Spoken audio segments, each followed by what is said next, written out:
we're on cameras here, so we're. You can just talk to Craig. It's okay. Okay, we have 5 minutes, and I'm timing it. There we go. Ready? Yeah, go ahead.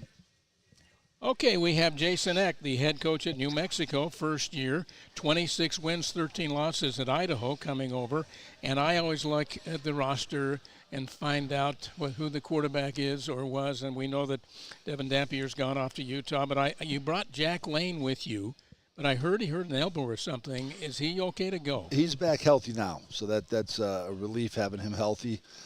In some ways, it might have been a blessing in disguise because he missed most of the spring, and that allowed James Lobstein, who was Dampier's backup last year, to get a lot of valuable reps during spring practice and, kind of get caught up a little bit and maybe take the advantage Jack had of knowing the system through all the reps he got. So we'll have a competition during fall camp, but certainly excited that we're back to full healthy at that position, so it'll be a full open competition.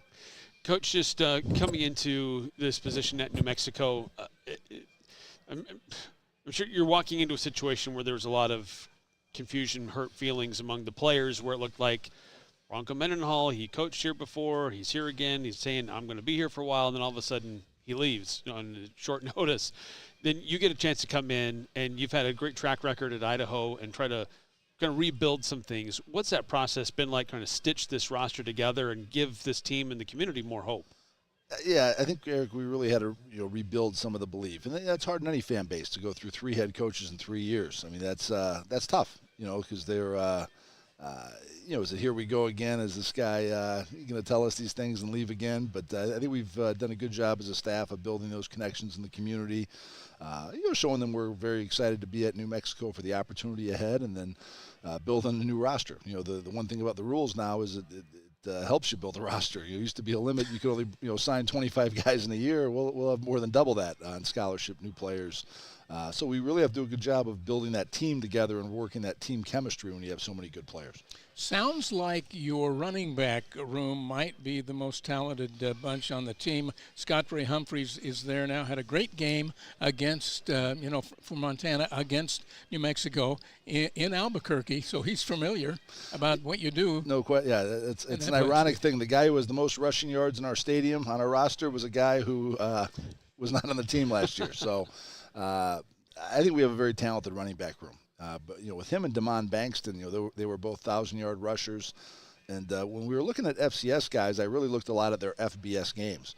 So Scott Trey having 140 yards against New Mexico, Damon Bankston had 115 yards against the University of Washington. I think that shows you, hey, those guys are FBS caliber players when you can play that well against FBS teams. And then Deshaun Buchanan, he was our leading rusher at Idaho, came down with us. And then DJ McKinney, he was the freshman of the year in Conference USA at Sam Houston State. So, I mean, that's a very talented room that we're going to have to lean on this year. I was surprised that when the TV package came out that the Utah State at New Mexico game in late October was not a featured game. Just considering all the emotion and all the drama outside of all the things, I just think that game is going to be an interesting one. How are you going to work to try to keep your team's emotions in check, or just manage everything that's going to outside with that game that's going to come with it? Yeah, you got to. I think for some of our players that'll be an emotional game. We'll have a lot of new players who that game probably won't be different for, though. Scott Ray Humphrey isn't really going to have any special thoughts of that game because he wasn't here last year with Coach Mendenhall. But I know for a fan base that's going to be a really big game. I know it's a game that they have circled, and certainly I think there'll be a lot of regional interest in the Albuquerque area for you guys coming to town there. Looking into your background a little bit, I know you played at Wisconsin. I've heard you talk about it. You blocked a little bit maybe for the Heisman Trophy winner, Ron Dayne. I usually blocked in practice for Ron. I think most of my reps blocking for Ron were in practice, but he was such a great player, and I'm thankful because a lot of times he had really big games, which opened up me playing in the fourth quarter because we had a pretty good lead. Well, the thing is, I can't find any connection to you with Bronco in a competitive situation in your careers. No, I've always respected his work. He did such a great job at BYU and did a great job at Virginia. But, no, I actually did not meet Bronco for the first time until we had our head coaches meetings this spring out in Scottsdale. You like to run what is called a 4-2-5 defense What is it about that configuration that works for you? I think the biggest reason is I think it really helps build your offense as well. So I know some of New Mexico's most successful teams were rocking long defense, more of that attacking three stack style. But going against that defense, I really entertained that when I first got to Idaho. But in the end, I just thought, I'm going to spend all the time with our offense just trying to pick things up rather than really developing the fundamentals of coming off the ball and good fundamentals. So I wanted to have more of a four-man front and just really try to develop our offensive linemen and defensive linemen for blocking and getting off blocks and being really physical. And our defensive coordinator, Spence Nowinski, is a great coach. I've known him for a long time, over 25 years. He was at Memphis most recently, did a great job coordinating the defense at Ohio University. They had a top 5 defense in the country. Miami of Ohio, Illinois State. So he really has a great track record, and I was excited about the staff I was able to build in Albuquerque. Have enough depth in the secondary? We brought in a lot of new guys in the secondary. We were very poor last year statistically, like against the pass. So it might not be a bad thing that we have all new guys in the secondary, but we're probably looking like our 3 deep in the secondary are all new players. So we got to get those guys on the same page very quickly and have them do a good job stopping these great passing attacks out here in this conference. Coach, when you look at the Mountain West, there are so many different styles across the conference. If you go from the Air Force Academy and their triple option style to teams that really like to air it out and spread all over the field, how do you try to approach that as a coach where week to week is going to be so wildly different? Yeah, I think you have to have a good, base fundamental system that can get lined up to a lot of different things, but then you also have to do a really good job. A team like Air Force, we even snuck in a little Air Force work in the spring, lining up against that option because it's such a different attack than what we run. And, San Jose State now is more run and shoot offense. Credit to Coach Ken, who kind of changed his offensive identity from what he had when he was a head coach at the Naval Academy. But that is a challenge. And I think having a really experienced defensive coordinator who's seen a lot of different things is very critical in this league with all the great offensive and diverse offensive attacks you see. Well, it's going to be October 25th in Albuquerque. Next time we'll see you. Wish you the rest good luck to that point. I appreciate it. It'll be a fun game, and it's kind of like the farewell tour. It'll be our last time playing them for a while, so we got to take advantage of our one shot we get against them. So that's right. Well, thank you, Coach. Best of luck throughout the rest of the day, and thanks for spending some time with us. Thanks, Eric. Thanks, Craig. Good job.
that. I'm going to time this. Here we Good to go. All All right. right.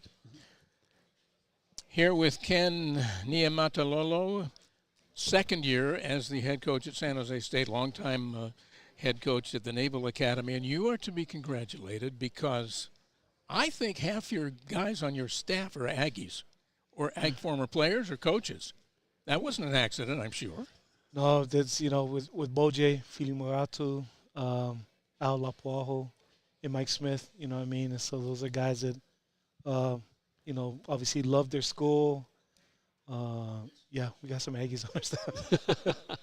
Derek Odom was at our place for a while, too. Yeah, and he coached there. And Derek Yeah. coached there. That's right. I forgot That's about right. Derek coached there. And he's a Ute, but he played. I mean, he coached that. That's right. Coached that We got him after that. Yeah. It's obvious you came to San Jose State not to run the triple option.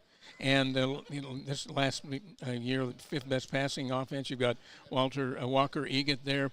Craig Stutzman is the new offensive coordinator. He replaced a guy that went to Utah State. Talk about him. I love him.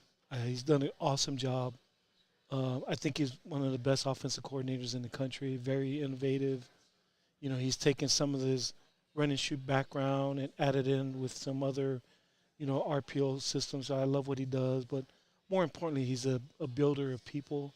So I just, I've loved having Craig. We're both from Hawaii.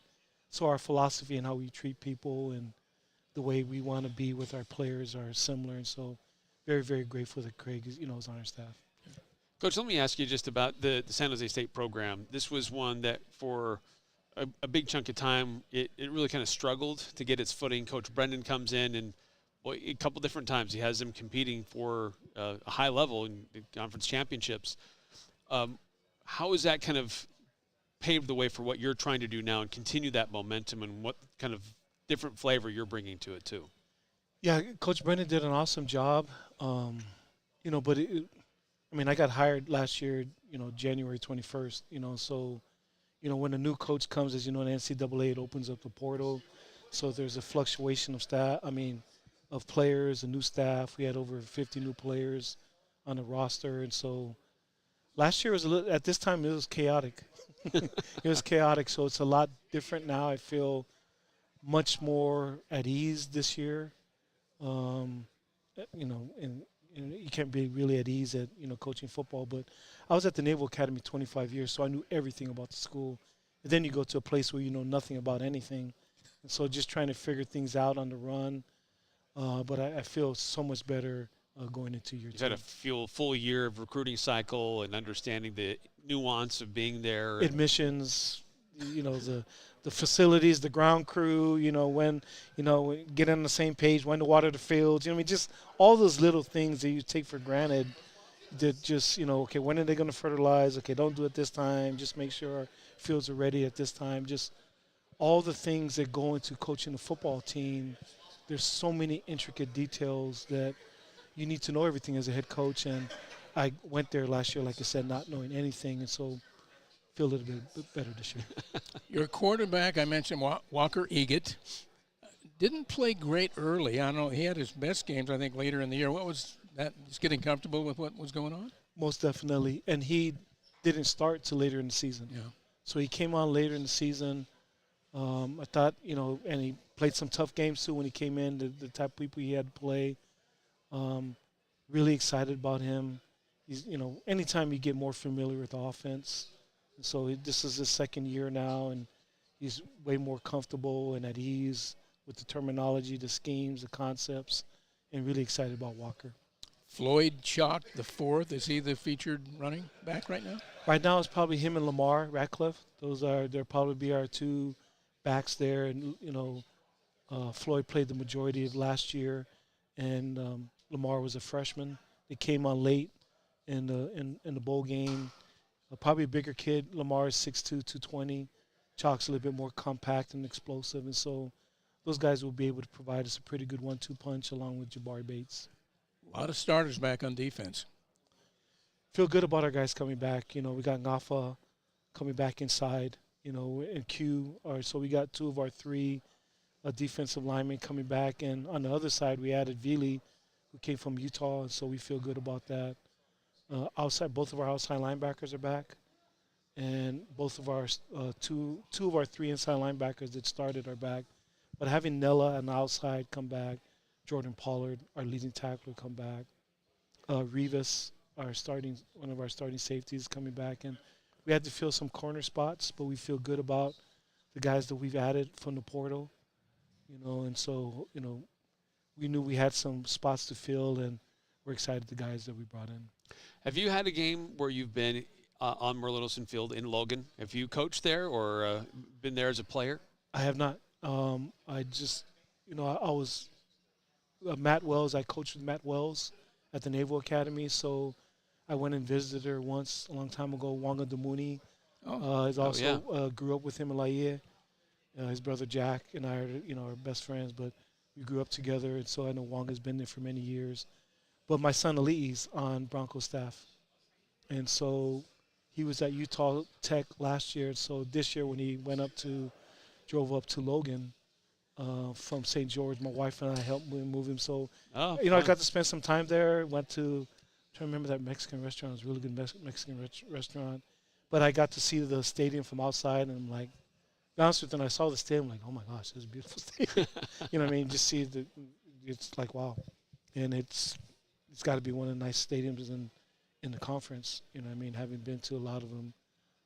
But yeah, I have not been there. I played there, but I have not played there, but got to visit it this past couple months ago. This is going to be a Friday game when San Jose State plays Utah State. How do you feel about those non-Saturday games for your team? You just adjust. I think all of us coaches just adjust. You just adjust your preparation. You know what I mean? Just kind of do the best you can that way and kind of get ready. You just got to move your schedule. I mean, I'm hoping the weather is not too bad when we come over. Coming from San Jose, and well, more importantly than any of the Fridays or the weather, so it's going to be a concern because it's Broncos leading the team, and I know what kind of coach he is. I mean, the guys want everywhere he's been. I mean, he took over at BYU, did a great job. Took over at Virginia, did a great job. Took over at New Mexico, did a great job. So you don't need to be a rocket science to recognize what he's going to do at Utah State. And so we know we're going to have our hands full. People that may not know him may, not know what's going to come in store. But I know what's in store for Aggie football just because Bronco's there, and I know he's going to do an unbelievable job with the program. Well, that's the next time we're going to see you. So we wish you the best from here on out until that game. Thank you, guys. Thank you guys for having me. Thanks, Coach. Thank you.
19th season as a head coach. And there's been a lid on information for the most part, for good reason. We understand that through the spring and so forth.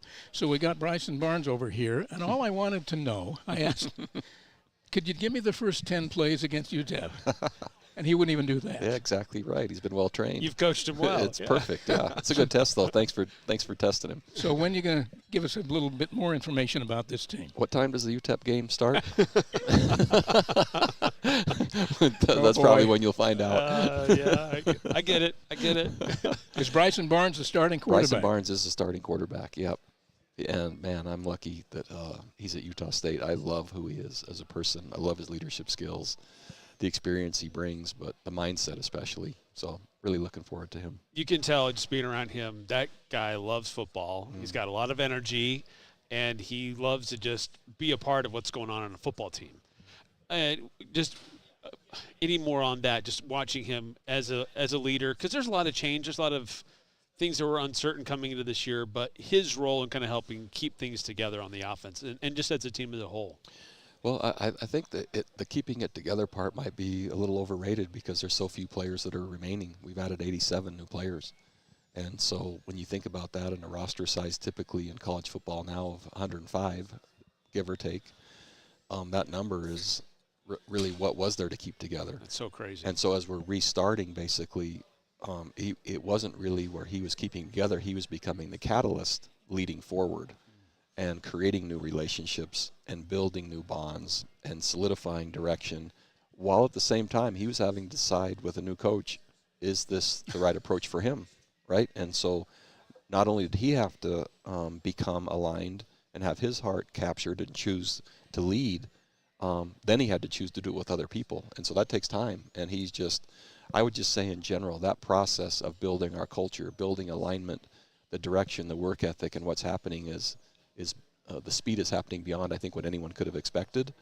That then yields, and my first approach is the cultural part, that then yields the greatest chance to now start executing the schemes and the strategies and installations to then build a comprehensive approach to playing the game that has to show up soon, right? UTEP is game one, and they keep score. So, but without having the foundational part of how we're going to do it and why we're going to do it, it's pretty hollow when you play the game. And you can do it that way. It's just not how that way I want to do it. And so we've put an extra amount of time on all of the foundational parts.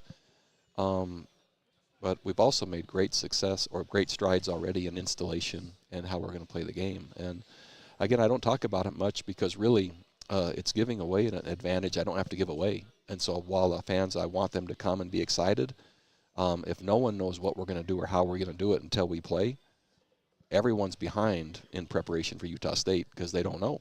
And so it's frustrating to many, but I think it's wise in terms of tactics. You said when you were introduced in December, we're at this moment, we're looking at all the film we can and deciding what's going to happen with personnel. Right. And then one thing comes after that. We're not going to set any schemes right now. Didn't a few guys that were there last year maybe weren't what you were looking for? Oh, yeah. The first 4 days when we landed in Logan, my staff, again, most of them have been with me for a long time or played for me. We spent 4 days of doing nothing other than evaluating the existing roster. That also included academic records, social conduct, any way, shape, or form, because we didn't know these kids. And then we made phone calls as to, yes, we think you'll be a great fit here, or we think you're going to struggle, and this is how come. We didn't cut a single player, but we did advise, saying this is our, and now with the portal being now, the sooner you enter, the better, if you plan to enter. But if not, these things are going to have to change for you to fit in the program. And so really, I think it's the most humane and the best for everyone to say that really clearly on the front end. Many had already decided when I was hired, they were already moving on. Some after my hire had decided. Very few of those phone calls were the reason. Sometimes that was just a validation. And then at the same time that was happening, we were formulating what our needs were, where we were going to get those needs, and at what level. It might need to be an upperclassman. It might be, are there freshmen still available, right? And trying to get the succession plan in place to where we could not only play this year, but we wouldn't have a giant drop-off for the next year. And you kind of have to prioritize that as you go. With this being Mountain West Football Media Days, they come out with a preseason poll, and there's always a mystery about really how valid that is. But It's completely invalid. yeah, Just for the record. yeah, because as you've detailed, there's so much roster changeover for you, and that's really the case for everybody else. But they do also put together a preseason team of players, of recognition, and that's where I think that's maybe a little bit more interesting to look at. Ike Larson, one of your guys, ends up on that list. And that's probably more a reflection of his entire body of work, probably sure. more so than what he did last year, a little bit of an off year last year. But what kind of player do you see from him, and why do you think he would be one to receive that kind of a Mountain West recognition? Yeah, I think, first of all, just acknowledging anything preseason, again, I think is mostly, I don't ever know when a preseason poll has been accurate. No, I don't know if it's ever been accurate. So there might have been number one on occasion predicted, but usually not, certainly not 1 through 4. I don't know if it's ever been 1 through 3. I don't even know if it's been 1 through 2. And yet we talk about it, and so I think it's nonsense. Now, in terms of the players, that, to your point, can be different, especially if they've been in the league for a while or their body of work is. And so I think the way you just presented Ike is I'm getting to know Ike, right? Earlier in his career, the performance was stronger. Last year, not as strong, clearly. And that then provides an opportunity for what will this year be, right? It can be a return to and a surpassing what he's ever been, and this will be the best version of, right? But that feedback came really clearly from me to Ike when I arrived. As I was at New Mexico last year, and we played Utah State, and I haven't been in state for a while, and I hadn't been in the Mountain West for a while, so I didn't know who Ike Larson was. And I basically shared that through our game. I didn't know before or after. But now in arriving at Utah State, I've seen your film and I've seen your body of work, and I was really impressed with earlier in your career. He knows that as well. So the fresh lenses of a new staff sometimes are really helpful just to validate what already needs to be said. And it wasn't a surprise. And he's worked hard since I've arrived, and I think he would really like to have a strong finishing season to kind of be the capstone of what his a strong career has been at Utah State. I think people that were at the event in December when you were introduced got to hear a lot of what your philosophy is of coaching and handling people and so forth. And that's been, I assume, perfected over 19 years. On day one, when you were the new BYU coach, what did that look like? It's really good. I had my first team meeting and 5 players quit immediately after. I mean, we never made it to practice one. I had my team meeting and I was expressing expectations. And by the way, and you'd worked with this team. Oh yeah, I was the defensive coordinator, and these are all offensive players that left after my first team meeting. After I was just sharing, class is important. It's mandatory, and you're 1 second late, then there's consequences. And the honor code, this is at BYU, is real. And I'm going to enforce that to the letter. Effort is king here. And I just went through the expectations. And those kids knew what that was going to look like. And 5, now that I was going to be over the entire program, said no. After the first off season, as the head coach, about a third of the team left. That happened at Virginia. It happened at New Mexico. And under a little bit different timing and circumstances, that basically happened here, but more before we even got started, not as much after it got going. But really, we just had the highest grade point average in Utah State football history, and that's only in the first semester. That happened in both semesters at New Mexico. It's been the same at each place, and really the records have just always had us in the postseason. 16 of the 18 years have qualified. And so kids will rise to what's expected and what is truly valued by the head coach. And usually that's led to success on the field. I'm fortunate to be at Utah State. I believe the exact same thing will happen even at a higher level. I'd love to say I've perfected it. I'm working on it. But I love willing learners. These kids at Utah State, they love to work. They're hopeful. They're optimistic. They believe that what we're doing and what I have done will yield success. And it just, so far it's going really well. We still have to play football and learn to play football with this group and this almost entirely new team. But in terms on a daily basis, if you came into the building, you'd see nothing but vibrant energy or vibrant, energetic, and driven people. And that would be any business leader that came in. They'd say, wow, what's happening here? And that's what's going on. We had 2 New Mexico guys that you coached last year here Richard earlier. and Gabe, yeah. And they're, you got them on your side wherever you go. Gabe said something like, well, he showed me some books to read. I think he's read them all. So, and these guys, and they talked about the higher expectations, and it's worth it because of how things happen. Yeah. It's working. That really is. It's easier with each successive year that I've coached because the players see the track record and they know if they just do what others have done, this will be the result. They also know if the result doesn't happen, it most likely is because they didn't do at the level needed what was required. And those kids were, it was such a cool experience for me yesterday. We were getting ready for the team or the head coaches meeting for the Mountain West. And that meeting's getting ready to start, and here the two New Mexico kids come into the room just to see me and to express gratitude. And, man, I hugged, and I love those kids. And heartbreaking to leave them, but they are exceptional young people. But they chose to invest and try harder than they'd ever tried. And when Washington State came in as a top 20 team a year ago, and New Mexico hadn't beaten a top 20 team in 80 years, and we win, the folks in the stands are crying, and those players, it might have been the best victory in my career because of the magnitude of what it took to do that. And those kids, when I saw them, that won't ever go away, and to be able to share that with them, and I want that for Utah State's players, for our community, and I want it on a consistent basis. And I know it can happen. There's challenges for sure. It's just now how fast, right? It's not, to me, an if question. It's just when. And I'm responsible for when, but really what determines when is more player-driven than coach-driven. And I'm responsible to get the players to drive that. So it's still my responsibility, but that really determines the speed. You were talking earlier about how much roster turnover has taken place for this Utah State team. Generally, there's a philosophy that skill trumps experience. There's not a lot of experience, at least not at Utah State, but there are guys who are experienced players. Do you feel like you have the skill that you want or need for this upcoming season? I do. I think we have enough. I don't think that when folks see our roster, they'll say there's an overabundance. But when folks watch us play, I think the take will be is, wait, who's that? Who's that? Oh, I like him or I like them, and we're capable. And when you have capable people that are skilled enough as the collective and they're unified, well, my philosophy's always been the collective is enough. And I've never really liked the talented only and individualistic type of teams.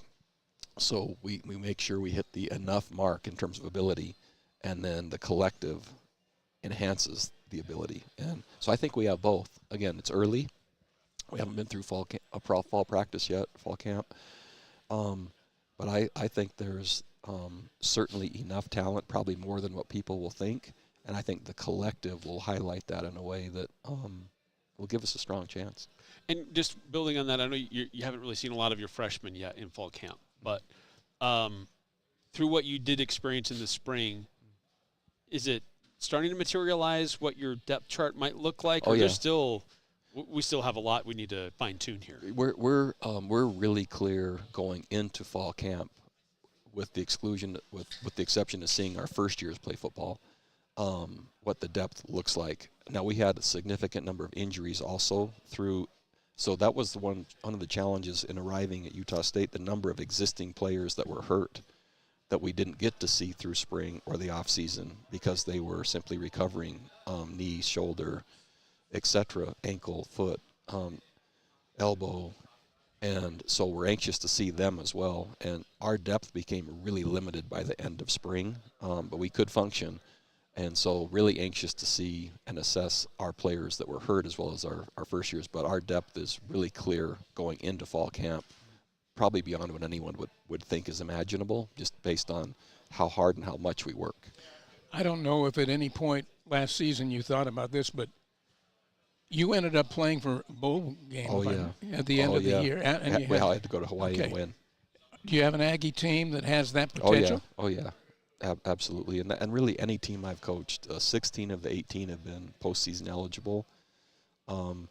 Year one at New Mexico last year was one of them, and year one at Virginia was the other. Every other team has been eligible to go. We're absolutely capable of that. And no one gave New Mexico a chance. They were predicted to win one game, and yeah, we had to go to Hawaii and win, basically 8 points short, and really still bothers me because we were gaining momentum in the second half of the year and playing well, and Hawaii's a difficult trip, and we really didn't start playing well till about the third quarter, and kind of just ran out of time. I think the game was shifting, and so we have to go back and play there again, which again is a great opportunity. Any team I coach on any year absolutely has to be considered for bowl eligibility. It's what 16 of 18 years says, and so it's just the baseline of where we start from. Another question in the December meeting, NIL, and I remember your line. It's not given. You have to earn it. Oh yeah. So Yeah. that's your philosophy there. It is because again, my passion is developing young people, and I develop them through football. A lot of people use the kids for football. I use football for the kids to develop them, and I can't wait to award and give when they demonstrate and when they qualify. I think a lot of entitlement exists in the world of college athletics, and I think the front-end loading of contracts and guarantees isn't how the real world works, and I don't think it builds people, and I don't think it's moral. And so for kids that will invest in themselves and say, you know what, I can hit that mark, and I say, I bet you can too, and then I can't wait to hug you and celebrate, and then the financial part will be added to that, and then you could go another step from there. And what means why can't you go another step from there? There's no ceiling. They go as far as they want to go, as fast as they want to go. With the commitment for me is I'll be there every step of the way to help them, celebrate and reward when they get there, and that's a cool way to go into life, knowing that you control and you influence the outcome, Sure. rather than being acted upon by somebody. And yeah, so it's an atypical approach. It is. And many that want comfort and ease and guarantee, I'm not for them. However, those that bet on themselves, they earn and exceed and perform past what the others that want the guarantee, they go past it in earnings just simply by they continue to grow and qualify. But they had to bet on themselves to do it, and I'm glad to help them. Coach, there's been some disruption with what's going on at the athletic Yeah. department. And it's a complicated time because start of the football season, there's a new conference member coming in. Doesn't really affect football, but is there anything that you'd like to see a person, whether it's the full time or just as an interim person in that role for the head chair for athletics? Yeah, first I'd like to express gratitude. Diana brought me in, gave me the chance to come to Utah State, which I'm so thankful for, and I just have to express that first. I think more than anything, I think Utah State, as I've only been there 6 months, right, a little more, I think we're craving stability. I think we're craving consistency and direction and leadership that can be connected with and relied on and trusted, and over time, and that truly represents the values of the Valley, the history of Utah State, the opportunity to grow, acknowledging and holding that identity. And I think we need that both at the AD level and the president level. And wow, when we hit that, because my commitment is to be that as the football coach, when we get that aligned with consistent, strong, moral, identity-based leadership that can drive success, what a magical formula that could be. And so I acknowledge the growth that's happened. The interim, and whatever President Smith chooses there, right, that is an interim. There are passionate, great people that can do the job. And the same for the true athletic director. I sense, right, just in my time coming in, consistency, stability, direction, and competency, all of that. Not just consistency without the competency, right, but a great leader who is also consistent, reflects the values of the Valley, of the state, that can be connected with and relationships built with. I think that would be a great kind of anchors to be looking for. Coach, our time is up for Great. now. We'll get some more time later. We have the whole had season, extra huh? time this time, too. Good luck this year. Thank you very much. Yeah. Nice visiting with you. Thank you, Coach. Okay.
minutes only. Okay.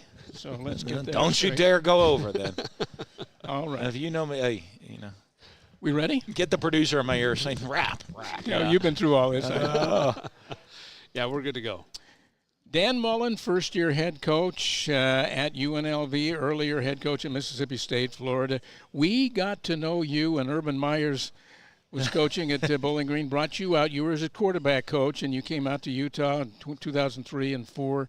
Worked with Kyle Whittingham. I think Gary Anderson came on Gary board. was on that staff. You coached Alex Smith, top draft choice, 13 seasons head coach at Mississippi State in Florida now, and he got some TV work. Why was UNLV the job to come back to? You know what's really interesting is being out for a couple years, it had to be the right time and the right situation for me to get back in. And so I was getting calls. The first couple years I got calls, and I wasn't right. This past fall, I looked and I said, all right, we'll take some calls, and I'll talk to some people to see, if it's right.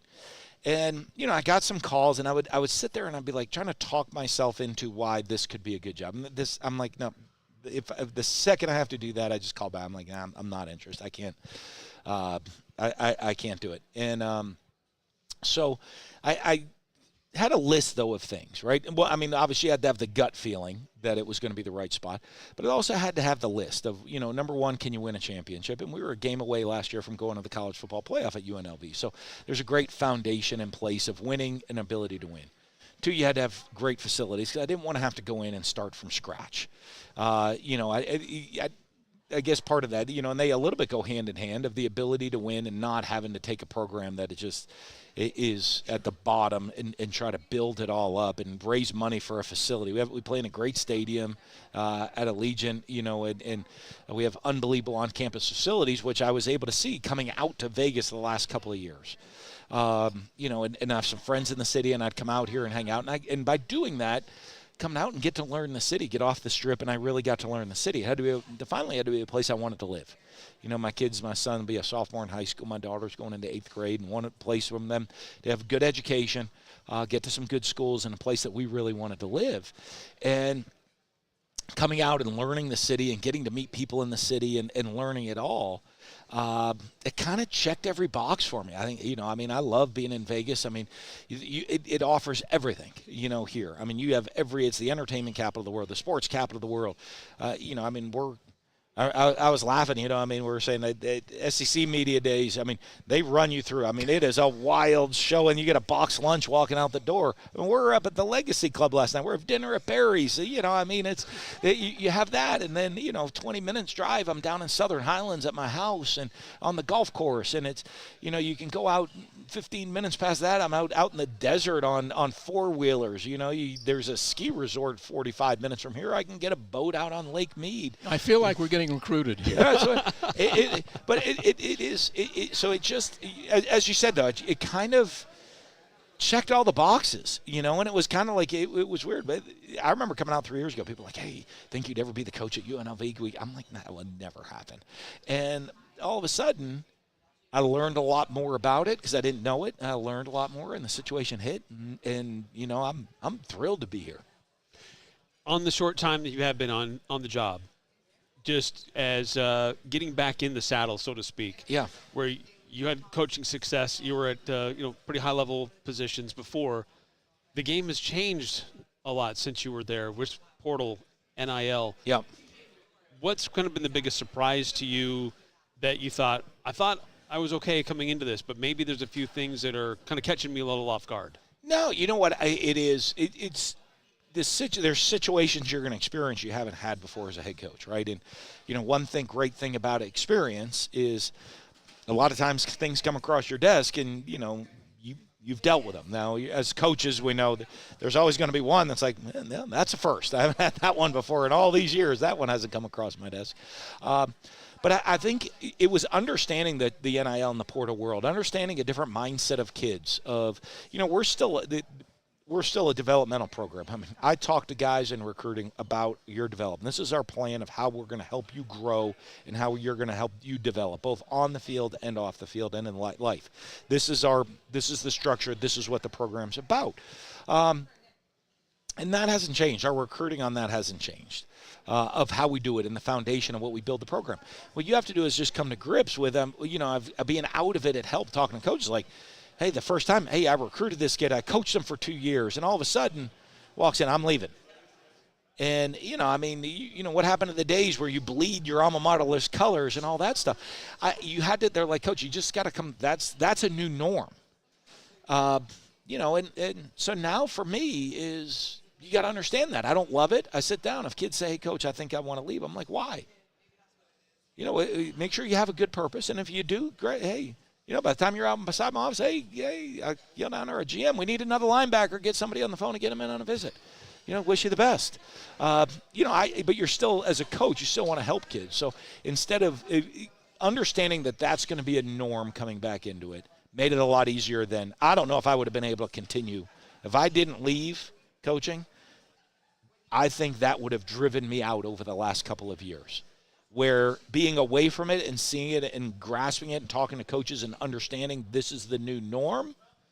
And as long as you're good with that being the new norm and coming into it, you're going to be fine. And, and that's why I always ask the why to kids. When we visit kids out of the park, hey, why'd you leave the other school? Because if you have really bad reasons, do we really want you? You know what I mean? It's what's your why? And as long as your whys match up with kind of our values in our program, then it's going to work out great. You still got Jaden Thomas, I hope. Well, yeah, kept him. Right? But think of that. That's in today's world, met with me. Came in, he's like, Coach, I believe in the program. I believe in what's going on. I came here. The program believed in me. I believe in the program. I believe in what you're going to do to bring it forward. I'm sure he was getting calls left and right from everybody, even though he wasn't in the portal. I guess they you're not supposed to do that, but there's people that think that that's okay. But you know what? Think of the integrity the kid had. That says a lot about his character. I understand your why. Think of this. I have a great reputation with NFL coaches. I hope through the years. I have a lot of top players. Last year we had the highest paid offensive player in the NFL that played for me, and the highest paid defensive player played for me in the NFL with Chris Jones and Dak Prescott. So when I look at guys and I say, okay, we can help you accomplish these things, but what an easy call that is for Jet Thomas for me to make and say, Coach, tell me about the kid. Well, let's go. Number one, he cares about development. He's not focused on all the exterior fluff. He's focused on being a great football player. Well, and that's going to go a long way when they get that call to go to the next level and play in the NFL. Coach, Utah State makes the trip to UNLV on November 15th. Can't wait. Observations. What do you know about Bronco Mendenhall and just your knowledge of Utah State? We go way back, right? We go back to those Utah Salt Lake City days when I was, we're calling plays up there at Utah, and he's calling defenses down there at BYU. So I think we go way back. Got to play him in the Orange Bowl in 2019. I was at Florida. He was at Virginia. So we have a pretty good background going against each other in different times throughout the years. Obviously, always had tremendous respect for Bronco. I think excellent football coach. And, and probably like me, he kind of walked away a little bit. He walked away and got reset, and obviously for him going back to a place where the knowledge he has in the state of Utah is going to be a great fit. And, we'll have to continue our battles out there on the field. Final question, and we're really concerned about this. Dan Mullen, Chip Kelly, and Gary Croton, and the New Hampshire Mafia. Yep, Ryan Day's in there at Ohio State. Is he really? So here's the deal. Gary was a New Hampshire coaching at UNH and coached Chip and all this. So there's a difference. We're all kind of grew up and all went to high school in Manchester, New Hampshire. I went to Trinity High School, the Catholic school, and Chip and Ryan and all went to Central. And a big rival of ours. But, Chip helped me get into coaching. So I'm, getting ready to graduate college, and I'm like, hey, the guys are like, you got to call Chip Kelly. I think I met him. I talked to him. He's at Johns Hopkins. We played him. I was playing under Sinus College. So we knew of Chip. I didn't know Chip personally at the time, but you knew of him because, hey, Chip was this guy coaching. He graduated way ahead of you. A bunch of my friends, he was like, hey, he did his student teaching. He was like our gym teacher for student teacher at our junior high. So I called Chip, and Chip actually helped me get my first coaching job. And, and then, Chip, when he went to Oregon, he's like, hey, can I come spend time with you at Florida? I want to just see I'm taking a big step. Give me some big jump steps of things I want to do. Where then he's like, hey, I got this. Right before he's like, hey, I got this guy. You got to hire. He just finished up being a GA for us, and you got to hire this kid, Ryan Day. I said, oh, I know Ryan. Like, I've never met Ryan. Again, Ryan, I think, was 5 or 6 years younger than I am. But so, you'd come back for the Thanksgiving Day game and the big rivalry game, and Ryan's quarterback is Central beating us. So, you'd know, right? At Trinity, I never lost to Central, but I beat him when I was the quarterback at Trinity. So, but you all kind of knew each other, and so I'm like, of course I'll hire Ryan. Chip. I mean, that's you take care of each other. So Ryan was our GA at Florida. That's how he got in with Urban, and now at Ohio State. And Amazing. so we all kind of, I guess, we all kind of helped each other throughout our careers to grow and continue to go up the ladder of just guys being from the same hometown. Coach, we're out of time. We're going to see you soon. I can't wait. I can't Mid-November. wait. Yeah. Absolutely, right? Even though, Logan's a beautiful place, and Sure. November, get some good skiing up there, right?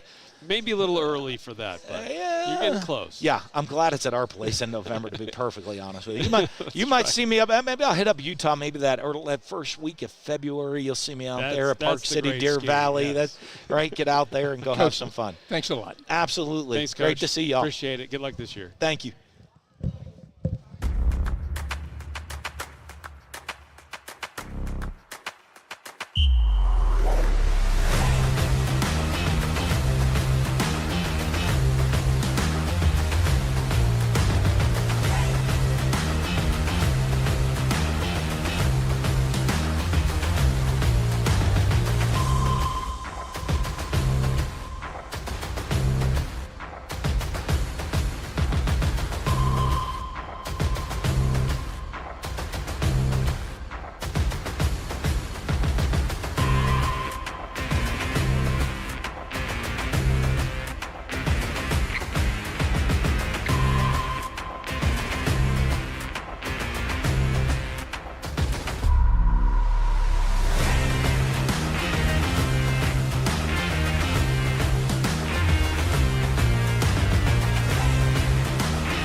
You guys got me? Yep, we got you.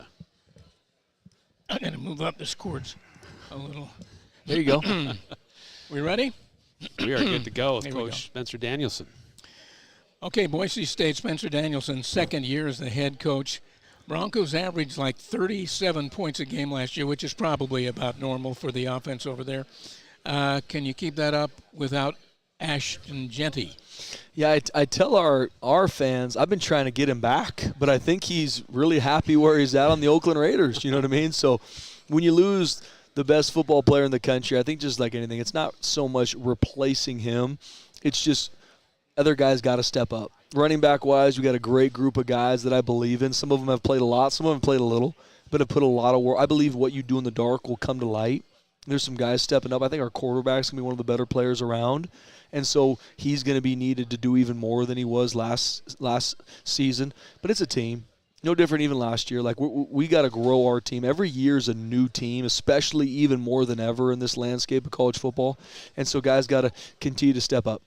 You talk about Maddox Madsen. Like last year, he got overshadowed with everything that Ashton was doing, but he had a great season in his own right. But this year, do you feel like he has to play a larger role, or is it just keep doing what he's doing and there's other guys that are stepping in and going to be able to help out with some of those other things too? Yeah, I think this is his team now. And I told him that this offseason, not in a pressure way, not in him trying to be someone he's not. And I think something that some players do when it's kind of the limelight starts to come on them more is they think they got to put a Superman cape on and be someone different than themselves. I believe in be the best version of yourself, grow every single day, and trust the Lord in that space. Be that guy.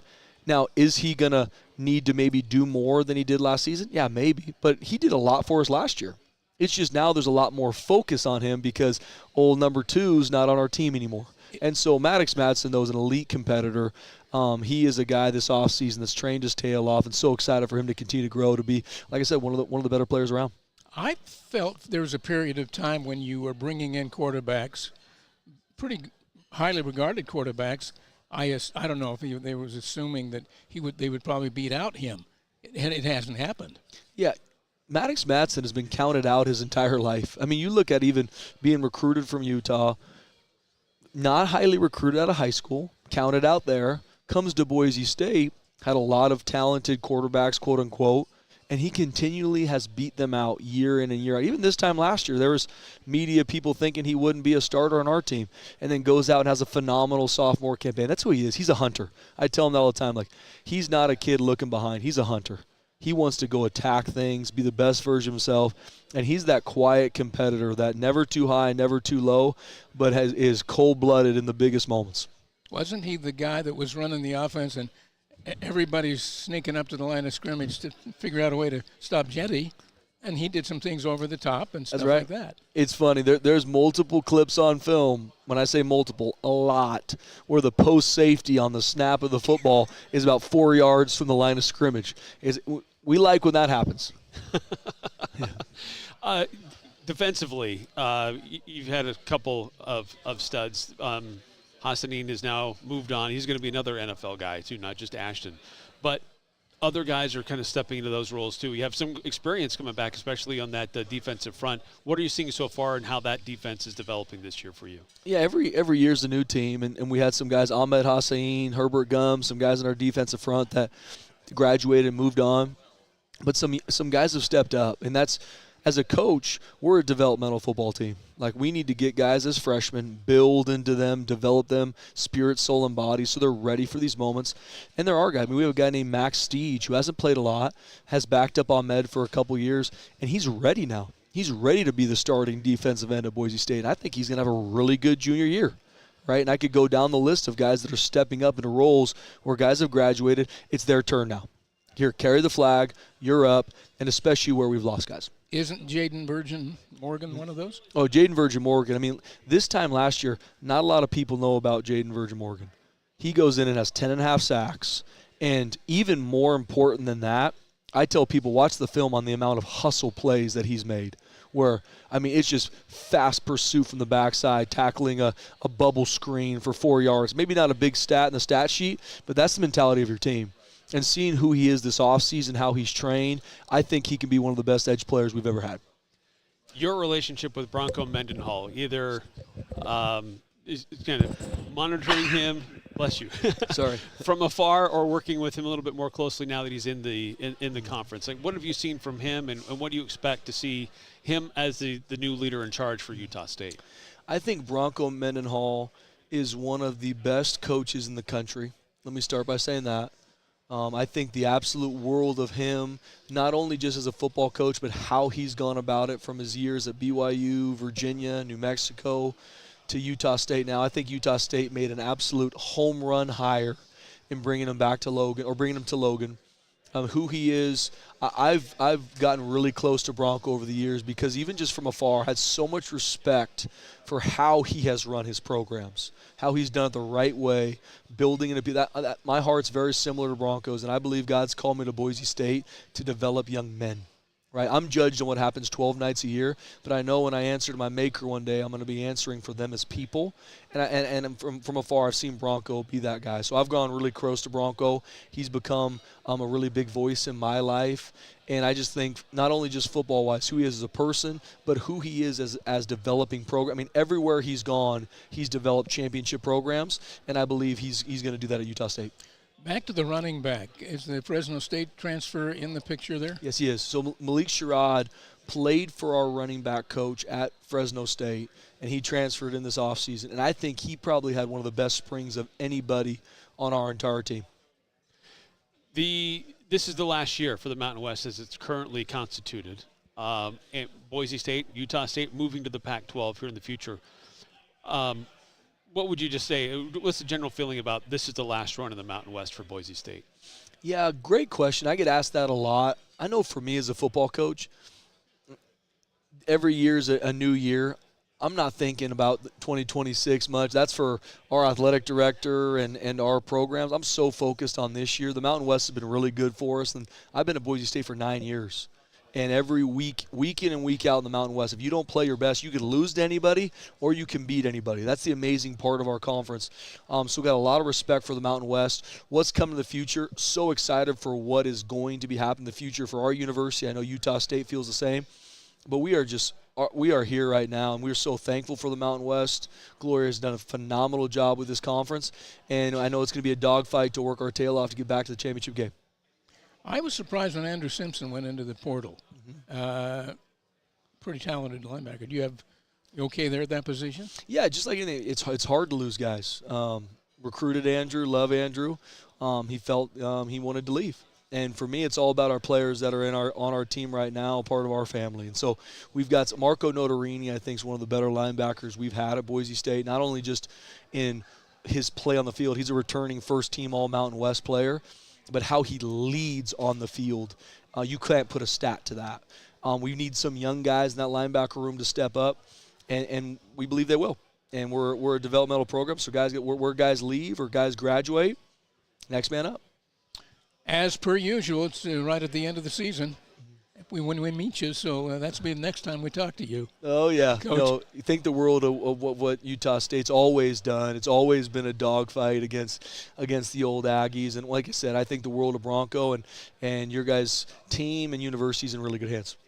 Thanks, Spencer Danielson. Good luck this season. God bless you guys. Thank you. All right, thanks.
Well, we're just live streaming it now, but then we're recording it just so we have it for other. But you could later use it purposes. later today then, Yeah. even that soon. Yeah. Okay, yeah, got it. That helps. Okay.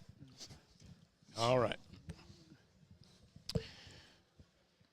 We are with Air Force veteran coach Troy Calhoun, 19th year.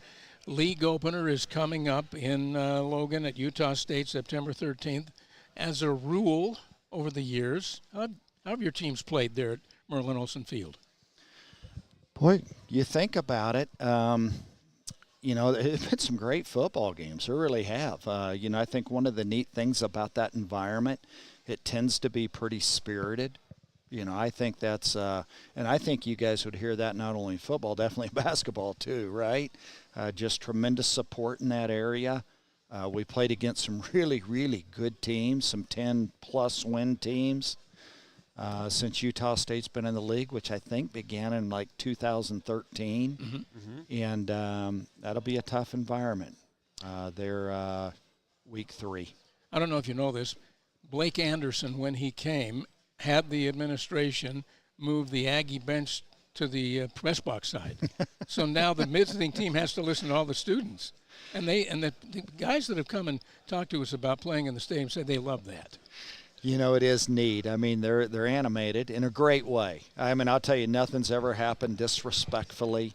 And I'd say it probably extends outside the university community, too. I mean, you think of how fabulous Ogden and all that valley is for our service members, those that are, especially that are at Hill Air Force Base. And we're grateful for that area just because of how well they treat our men and women who are in uniform. Coach, it's in your coaching tenure, it seems rare that you have an off year, if we can call it that, where you're not bowl eligible or one of the top teams in the conference. If you do, it seems like the next year you bounce back real quick. How would you see this year kind of shaping up, and based on the year that you had last year, strong finish, but kind of some rough patches last year? Yeah, I could see probably a lot of similarities as far as when we start, just because you're going to have so many new guys, whether it's on the back end or where you are defensively, certainly at quarterback. We don't have 30 snaps total in our quarterback room. You're saying, well, they had to transfer from somewhere and play a little. No, they didn't do that either. So, you know, I think health willing, you know, our last 4 or 5 ball games down the stretch of the season, I think just inevitably that's when you're going to hopefully play your best football. Something else that doesn't happen, I don't think, in the Air Force is NIL. You don't have to deal with that. Are you happy? I do have to deal with it. Do you? And we don't have it. Oh. But obviously a young man that walks in and says, hey, somebody's putting a little something in front of me here. We do not have NIL. We do not take transfers either. Right. However, young men, young women in all of our sports are able to leave and transfer somewhere else. Oh, okay. And so, I mean, as it's mostly been because you have such a different system in place, because they're not just there to play football. It's a whole different ball game with what they're signing up for to go play and be a part of the Air Force Academy. How has that changed your recruiting philosophy in the last few years, or has it really changed for you? You know, I'll say this. I think candidly, probably my first 3 years at the academy, I'd go in and really make sure they understood, hey, this education and the life you can have by being a graduate and the opportunities to be a CEO or a CFO, or we have 2 former Air Force football players now that are members of Congress. And yet I realized after about 3 years, you know what? You know what's even better? If we go in and we make sure right from the get-go they know, okay, you're going to get a really short haircut. You're going to go through 5 weeks of basic training. As soon as you first get there, that means this little thing you always run around with in our hand and we all look at, and you don't have your phone at all.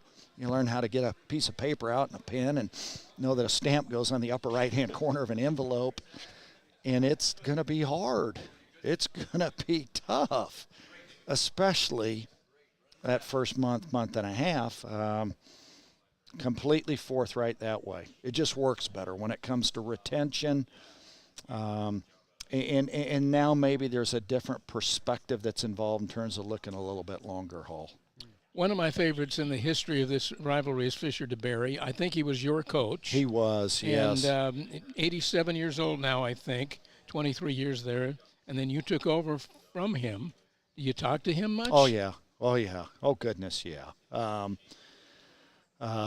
You said 87 years old, but just the enthusiasm and the spirit that he has, I see it as being, those are years young, because that's certainly him. You've been around coaching a long time, and Utah State has a coach who's been around a long time now. Just your relationship with Bronco Mendenhall and kind of what you've observed in his coaching career and now what potentially he could bring to Utah State as their new head coach. Well, just enormous respect. Really, he did an absolutely amazing job at BYU. You know, when you think of the consistency, the 9+ win seasons, but even more so just – he's one of those guys, he's all in for his players, as human beings. And very, very astute as a football coach, most certainly, but just the decency as a man. I read a thing last year. You got your running game going, and it had something to do with just a walkthrough in a parking lot, I guess, before the game. Is that something that really happened and got your running game up the middle going? I don't know about that. We walk through in the parking lot before every game. Oh, okay. Do you really? Yeah. We always try to do something. Certainly, you know, we look at that if you're going to take, I mean, most of these guys, whether they're 19, 20, 21 semester hours during the year, there's a rest element that's involved. And so we try to let them get a little extra rest on a Friday or a Saturday morning. And then, we do go out in the parking lot and say, all right, we blow a big loud whistle and we say, we've got to get in a little different mindset here for these next 4 or 5 hours. Why the parking lot? Just wherever there's space, you know that. And I think there's an appreciation that if you're on that dirt or on that gravel or on that piece of concrete, that, you know what, you're still blessed and you're fortunate to be able to play college football.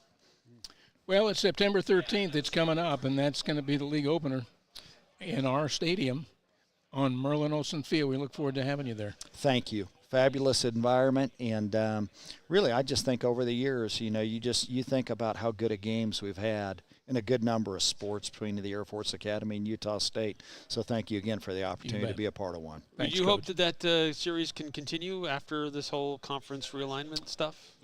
Nobody knows, right? I think we're all still waiting for some finality in terms of what really happens. You know, it sounds like that the tectonic plates might move again in like 2031. So the geography makes sense, right? My goodness. I mean, you guys wake up every morning and look at the Rocky Mountains. We wake up every morning, we look at the Rocky Mountains just over on the other side. You just think there's some congruency there where, boy, shouldn't we both wear the same logo, whatever that is in terms of a league? That makes too much sense. That's true. Thanks, Coach. Yes, sir. Thank Thank you, you, Coach. guys. Yeah.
Are we ready?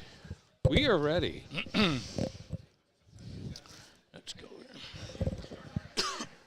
Talking to Nevada's head coach Jeff Choate, second year there. Mick Dennehy brought Jeff Choate to Utah State to be an assistant coach in the early 2000s.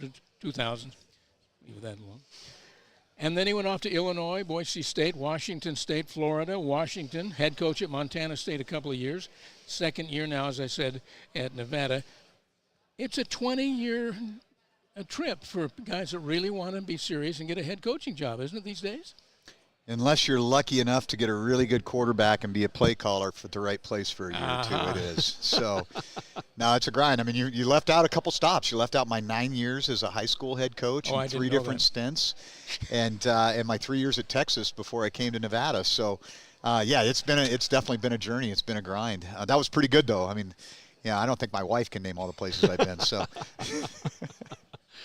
What are some of your memories of being in Logan and your experiences coaching at Utah State? A couple of really cool ones personally. Being able to work for Mick.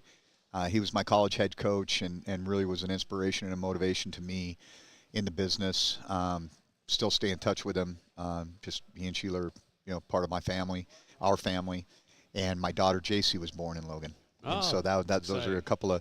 with the football part of it, it was a tough time to be there. I mean, we were an FC or FBS independent, not a good place to be. I think one year we played 4 home games, and that was an interesting time. But there were some great relationships that were formed. Worked with Chris Tabor there, who I still stay in touch with. Tom McMahon, John Rushing. Unfortunately, he passed away. Dave Katalski. Like there was just relationships that were built within the coaching staff. Logan is a small community, and so. You end up, especially when those of us that had kids about the same age, we spent a lot of time together, and it was a lot of fun. I mean, there were some good players, Chris Cooley, John Chick. I mean, there was some, Donald Penn. Like there were some really good players, man. That, I'll tell you. Can I tell you a quick funny story?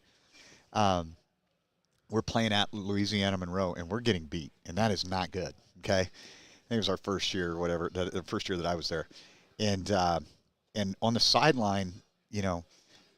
John Chick and Patrick McNutt are sitting next to one another. And these Cajuns behind them says Chicken McNutt. And they're just like, oh, my God, look, Chicken McNutt. So, I'll never forget that. That's a memory that I have. You've ended up with a player through the portal that Aggie fans were counting on for the next 3 or 4 years, Herschel Turner, the running back, and I understand he's doing pretty well. Yeah, he's going to be a good player for us. I don't know if you guys had the opportunity to engage with him, but he is mature beyond his years. He is a high-quality young man, and we're really fortunate to have him. His running back coach at Utah State a year ago was Jimmy Beal, who was my running back coach for a time at Montana State. And so when the coaching change occurred and Jimmy ended up, not getting retained, and there was, some flux going on, we kind of had a little bit of a relationship that way. We had a fun conversation with your quarterback Chubba, and he seems like he's had an interesting journey through college football as well. But getting to your place and trying to keep him healthy seems like that's going to be priority number one. Yeah, I mean when he went to Fresno or Florida State out of high school, he had I think 3 different clavicle surgeries. One of them got infected and some of that type of stuff, and so that really kind of derailed the front end of his college career. And then he kind of thinks he has this reboot, and Scott Frost brings him to Nebraska. And before he gets on the field, there's a coaching change, and he ends up playing down the stretch, but gets injured again. And so, ironically, right before camp last year, he hurt his shoulder and didn't get a chance to compete for the starting job then, or he may have ended up being our starting quarterback. So Brendan Lewis benefited from that. And I think he's as healthy as he's ever been. He needs the reps, and he's going to get those. And we're excited to see where he can take us. Well, then Brendan Lewis went off to Memphis. He got a nice little paycheck from the FedEx boys, I understand. So who is your quarterback then? Chubba Purdy. Oh, okay. Is that no other person? Oh, AJ Bianco's our backup. He'll be in the mix there, and then we have a true freshman named Carter Jones that I think has the ability to do some things. And your offensive coordinator is a name I know because Keith Gilbertson was at Utah State. This is his son. This is his son. David is Keith's son. Yes. Is he young in a coordinator's position? 30. He's mid-30s, 35, somewhere in there. Yeah. Where had he been before? So he was at Oregon for quite a while, in an analyst role and then as a quarterback coach role. Then when I'm losing it here. He was the guy that was the offensive coordinator at Oregon, then went to Mississippi State as the head coach. Joe Moorhead. When Joe Moorhead went to Akron, he went to Akron with him. Okay. And then, no, before that he was at South Florida, and then to Akron, and then came to our place. You've been around coaching for quite a while, and so has Bronco Mendenhall. Interactions, any that you've had with him or observed him from afar, or just now he's in the conference, or you guys going to square off against each other in early November? It was funny. Somebody asked me that earlier, and I was like, I don't think I've ever coached against a Bronco Mendenhall team because we didn't play New Mexico last year. When I was at Utah State, he was at Oregon State or somewhere else as a coordinator, I think. Gary Croton, I think, was the head coach at BYU when I was at Utah State. And then we didn't start that series, or Boise didn't start that series with BYU until I was gone from Boise State. So I think I've dodged Bronco. This year I can't help it. I gotta go up against Bronco. But I think it's a great hire for Utah State. It's a really, really good fit. I know, talking to him on the side personally, how excited he and his family were for that opportunity, and so I think he'll do a tremendous job there. And I know you're familiar with the arena and you're familiar with the landscape for Logan, but it seems like it's been a minute since Nevada's had a game in Logan. What are you trying to teach your team about being able to play that game and what you might experience when you come to town? Yeah, I think, I think that I always remember about Utah State, regardless of how competitive the team was or what the environment was, is that the students are engaged, right? And obviously, famously in basketball, but I think maybe underrated in that respect in football. And so, there's a very strong fan following, but that student section, I know it's behind the home team, but it's They changed that. Did they really? Okay. So I haven't been there in a while. Yeah, that's right. I think that's a wise move. So that's what I'll tell them. When they start milking the cow and paying the Scotsman, don't worry about it. We're all right. Most of the visiting players will tell us it's great. We love the interchange and everything, and they like fans that are involved. No question. Yeah. That's a cool environment. Coach, I know we've talked a little bit more about your offense, but defensively, just looking at your team, and how do you feel about how that's developing coming into this next coming season? Well, we lost 9 of our 11 starters on defense, but when you look at how bad we were on third downs, that might be addition by subtraction. So that's been a huge emphasis for us. I mean, we've invested heavily into trying to go out and shore up our defensive front. We had to replace our entire secondary, and I feel really good about the group of guys that we have back there. And then at linebacker, our objective was to add length and speed, and we did that. I think that we're a more talented, deeper defense than we were a year ago, even though we don't bring back anybody that's played for us. Those guys were all playing somewhere else or playing in high school the year before. But, we've got a handful of guys that are holdovers. A lot of them are on our D-line, and I think that's a positive. If you're going to be experienced and deep somewhere, that's a good place to start. And then, we've got some question marks, and we'll have some good battles in the back end and at linebacker. But I'm excited about this group. I think we're probably going to be more simple because we are a little bit new, in terms of guys working together. But I think that's not a bad thing. What Da Vinci say, simplicity is the ultimate in sophistication. And so hopefully we can do some disguise and stuff like that. But I'm excited about this group. I mean, I think our body types, we look different. We look completely different as a football team in all the right ways. That's exactly what Da Vinci said. But as I understand this, you had a defensive staff that you shuffled a little bit. Mm-hmm. Yeah, it was interesting. So in mid-February when we got the job, I had hired a guy that had been an analyst for us at Texas named Jacques Smith. He got hired to be the defensive line coach for the Atlanta Falcons. So I had to so I knew my plan B on my depth chart of coaching staff, I was going to go after this guy named Nico Johnson. Well, Nico's probably more of a linebacker guy than he is an edge guy. So when we got to the end of the season, I just wanted to get everybody in the right seat. I felt like I had the right guys, but there were some things that made more sense. Well, if you study Nico was a 3-time national champion inside linebacker at the University of Alabama and played in the NFL. So putting him at linebacker was a better natural fit for him. And our linebacker coach was really more of an edge guy. So putting him to the edges and combining some things. So that's one of the things I think we're really trying to get everybody in the right seat. Last question for me is just for you as a coach. I know you've been a coach at a lot of different stints, but as a head coach at this level and at Nevada, what are some things that kind of you've learned and maybe are an opportunity to approach things maybe a little bit differently this season? Well, I don't think I'm going to change much. I'm at 55. I kind of am who I am. But I think that what I've learned through my coaching journey is that, hey, relationships still matter, maybe more now than ever. You got to be your authentic self. You can't pretend to be somebody else. And that being consistent in terms of your approach, whether that's handing out discipline or talking to the team on a daily basis, is really important, because those guys need that level of comfort to know what they're going to get when they walk in the building, when they go between the white lines. And so I'm a pretty high energy guy, and so I try to bring it every day and be the same guy and not waver on my standards and my expectation. That starts with me as the head coach, but do it in a way that, I'm accessible, and, I'm not an absentee head coach. I'm not a CEO. I'll get my hands dirty. I'll get into drill work, and my door's always open for them, and I want to build those relationships. And I think that's maybe the secret sauce in modern football, is you got to keep the main thing. It's still about kids. So build relationships that are authentic with them, and then, be your authentic self. The next time we see you, we'll be competing. Yes, sir. We're looking forward to it this year. It'll be good to be back in Logan. Take Good care. to see you again. Thanks, Coach. Thanks, guys. Appreciate your time.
You hear okay, Coach? Yeah, I can hear you guys perfectly. Here we go. Okay. All right.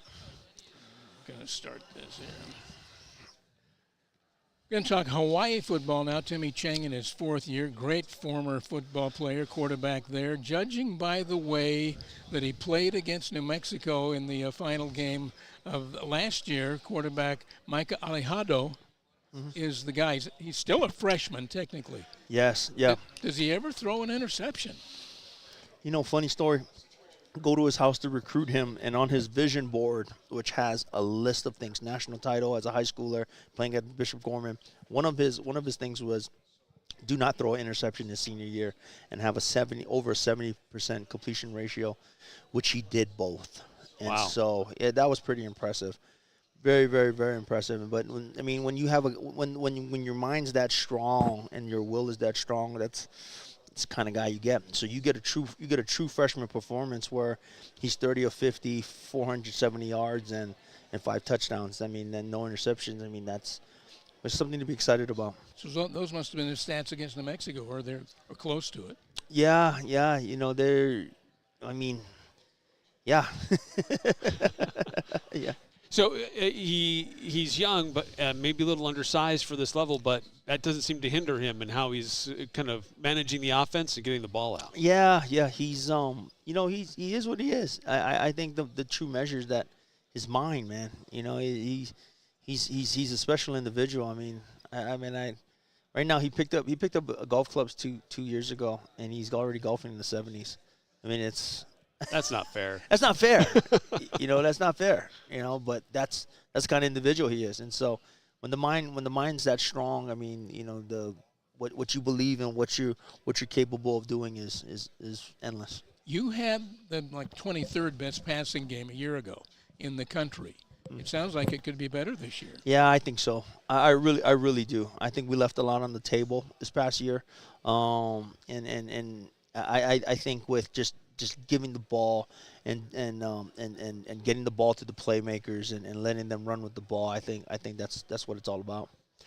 And defensively, you guys were much improved last year. Just how do you see that continuing, that defensive momentum building coming into this year? Yeah, it starts with our defensive coordinator and Dennis Thurman.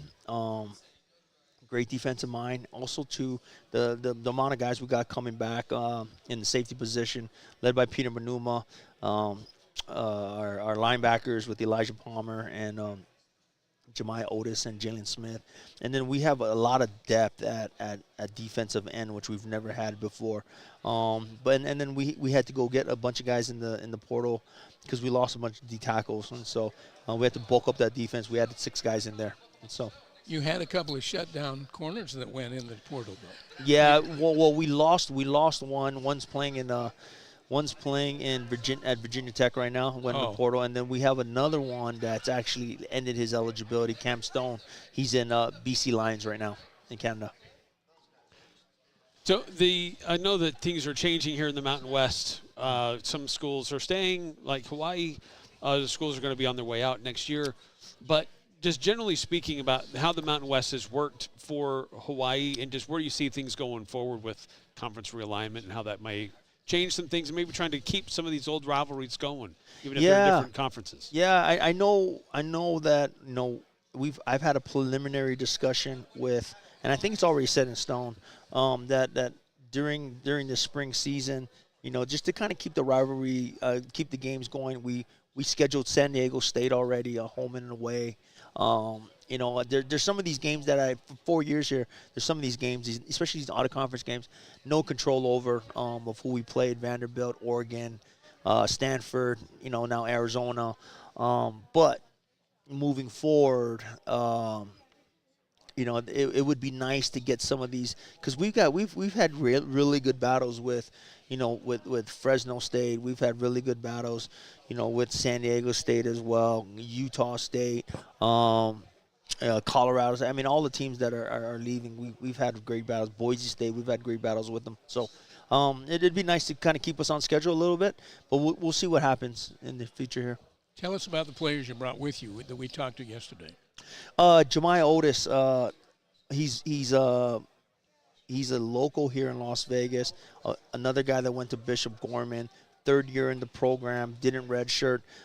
He's our Mike linebacker. He gets us lined up. He's our vocal leader, a man of faith, a man of God. And he's a special individual. He has the capability to run downhill and stuff holes, but also as a sideline to sideline guy that has enough speed to run with guys. Profeli Ashlock, one of my favorite players. Been with us now for 4 years. We redshirted him his first year. Now he's going to be a junior this year. Had a breakout redshirt freshman season, catching 800 yards. Little banged up last year, missed a couple games, but is still a guy that is capable of going 100 to 200 yards, 10 catches a game, and very, very excited about that young man. So he's a receiver. Nick Senecal is back too? Yeah, Nick Senecal is another receiver that we've had. He's going to be here. Came in with Profele. We redshirted Profele. We did not redshirt Nick Senecal, so he's going to be a senior this year by way of Montreal, Canada. And he's really special. Bigger. It's a different type of game. He's long, can run, bigger set, has good run after the catch. And you know, just those two guys. It's kind of when I started 4 years ago, we went the high school route. We wanted to develop guys, wanted to keep guys, develop them, even in the challenging landscape of NIL and transfer portal and all these things. But they're the epitome of sticking with it and being a guy that's staying through and trusting the program and developing and adding value to themselves. So very excited about those two receivers, man. I mean, Micah's good. That's who Micah's throwing to, and so. Pretty happy.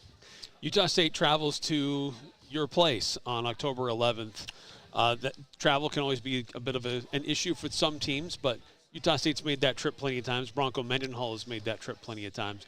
But my question is about the arena itself. Are there any updates on? Is that going to be the permanent, or is it going to rebuild the new arena for you guys? Yeah, not sure yet where our stadium is. I know the governor and the mayor and a lot of big important people and leaders in the community are trying to get the stadium down. I mean, the old Aloha Stadium's still up. They're trying to tear it down, and they're trying to put the new stadium on there. I know that I know that they have the plan in place. We're just seeing if there's enough there, because there's other things that they wanted to add on district-wise and nightlife and all those other things. And so, well, we're looking forward to it. Yeah, looking forward to it. Bronco's gonna get those guys rolling. So I hope we catch them before they get them rolling. It's been your relationship with Bronco Mendenhall over the years? Awesome. I mean, I've always watched him and admired him from far, and watching him, just groom BYU and just get BYU ready to go, and had Virginia. He took a step away. Been in contact with a lot of guys that have been on his staffs. They have nothing but good things to say. And then meeting Bronco and working with Bronco the last 2 years. What a great guy, and he understands it. He gets it. I think there's from doing it and having a lot of success early on, stepping away and now coming back, it just makes him stronger, because he's like more aware and stepping out of a situation and now going back into it. He knows what he wants to do. He knows what's important, and he's just going to stick with what he knows and what the guns are. And so, excited. I'm excited for Utah State. Coach, thanks for your time. I appreciate you. Best of luck this season. Thank you.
time this.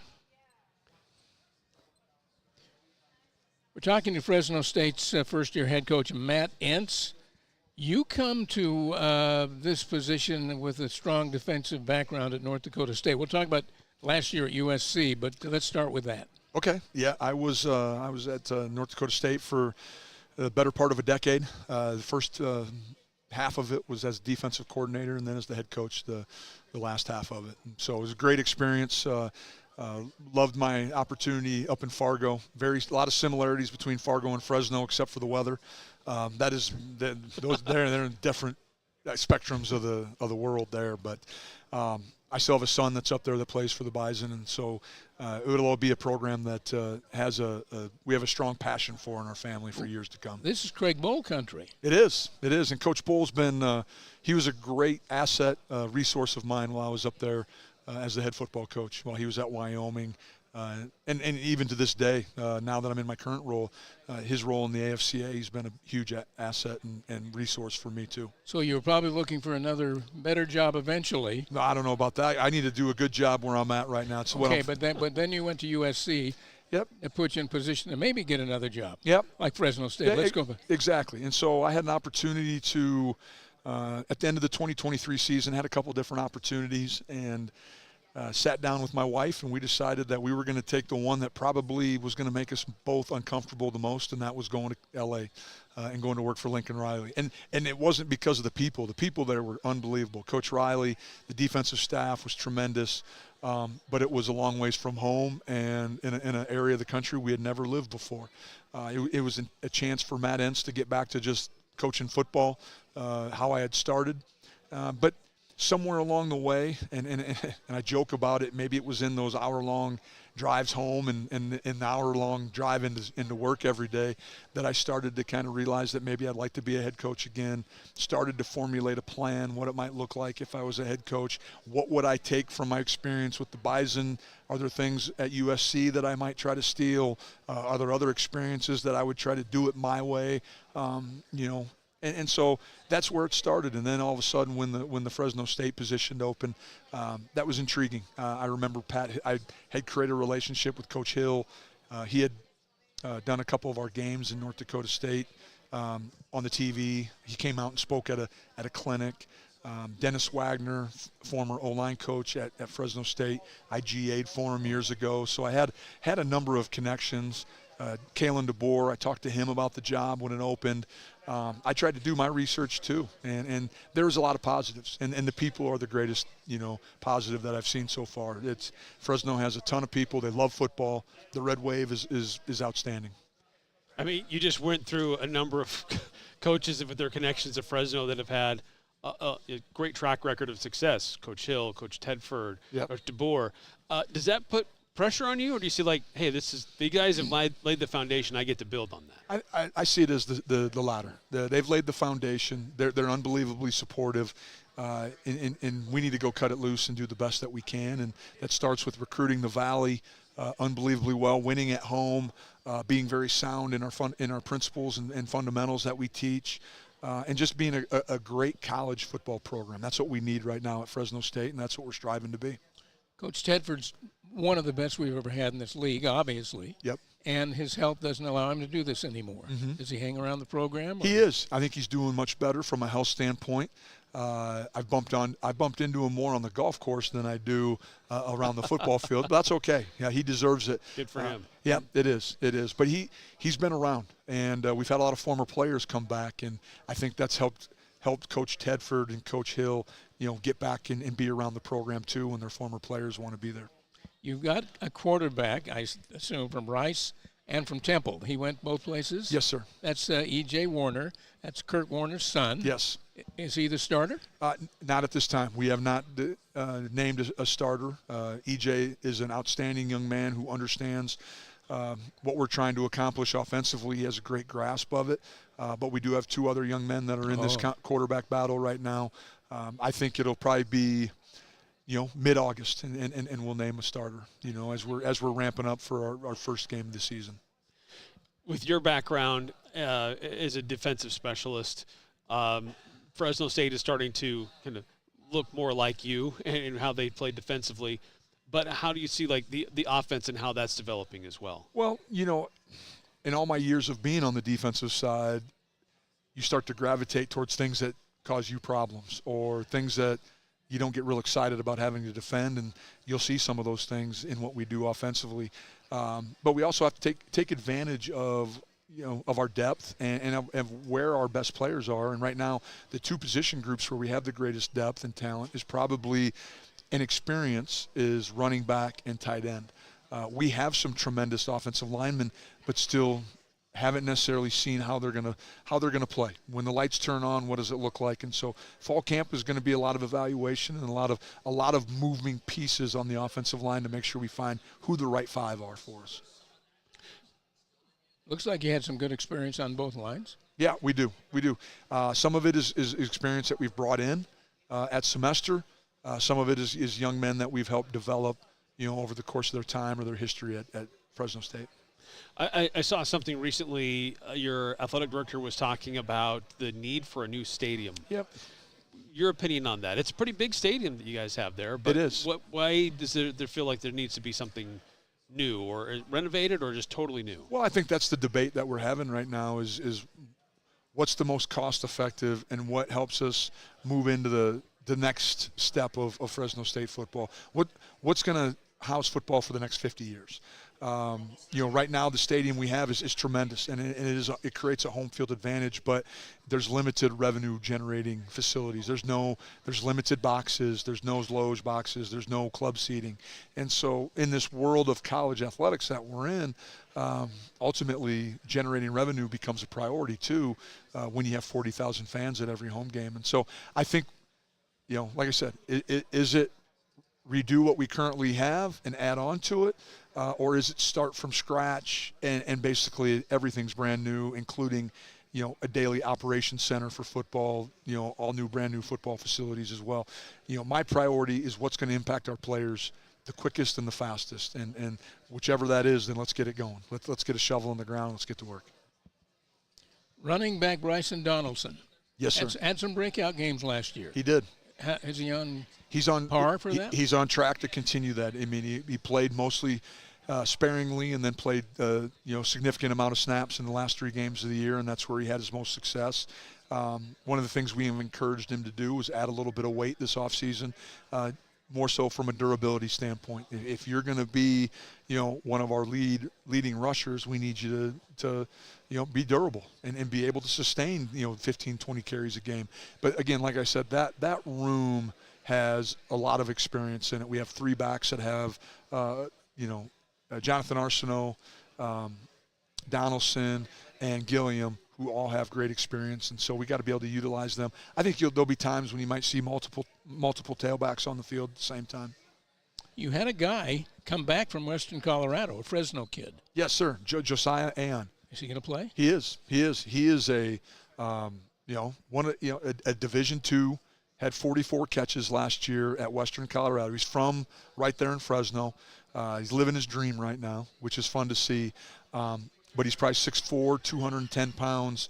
Has good speed, but because of his size, he can create separation with it too. So provides another big body on the outside for us in our throw game.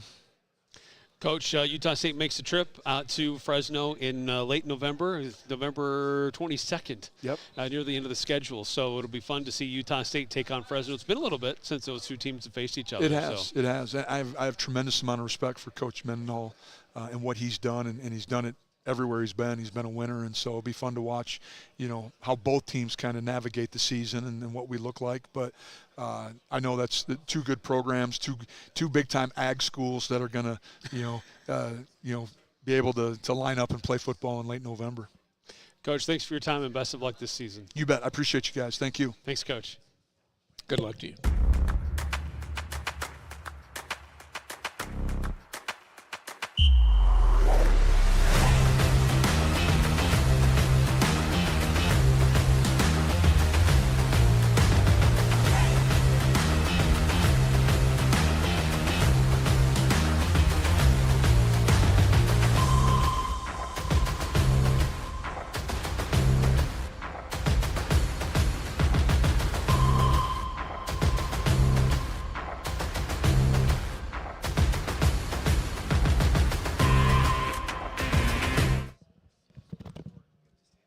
Hello, welcome on in, Full Court Press. Sorry for a little tardy on this.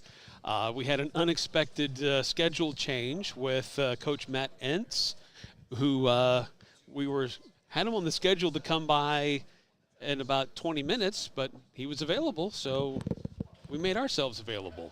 Craig Hislop, Eric Frandsen are hanging out. Now we're on 106.9 FM, 1390 AM The Fan, and streaming on 1069thefan.com and the 1069 The Fan mobile app. We actually had 2 interviews that just kind of got moved up and wedged in on us earlier, which was fine because now we're done. We're done with the interviews.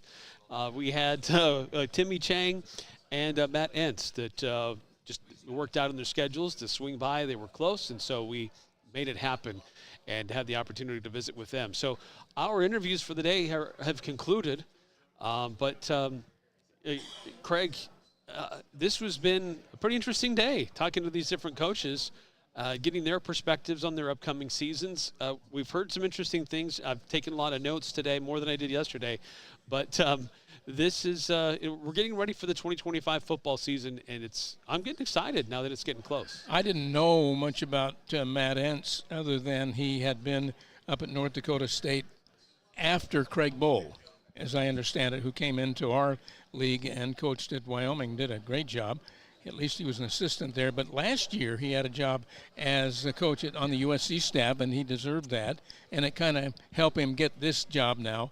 And he explained how that all goes and then tried to tell us about the team he's putting together now. And there's a lot of things still to be decided, it sounds like, at his place. He's a new coach, but he's taken over for Coach Tedford, who I've always said is one of the best coaches that this conference has ever had.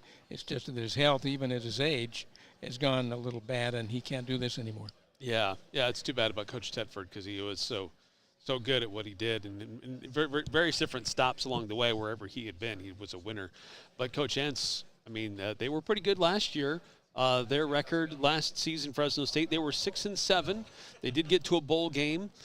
Trying to improve upon that and improve upon their defense. Some question at offense, like who's going to be their quarterback.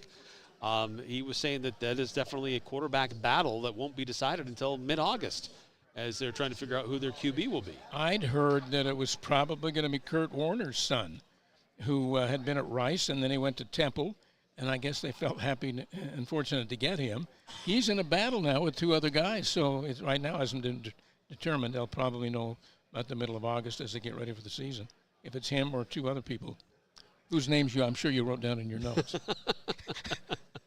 No, I didn't get a chance to write down any notes from Coach Entz because he got done and literally we had to switch to full court press mode.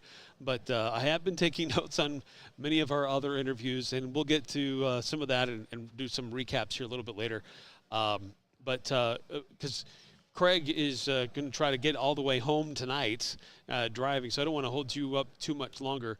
But just some of your other observations from the day, Craig, some of the coaches that we interviewed. It's been kind of fun talking to these coaches because those connections go a little bit deeper than just the players, whether that's doing post-game interviews, pre-game interviews, riding elevators with them, as you've talked about a little bit, and some – they had some previous stops in Logan, like Coach Choate. Right.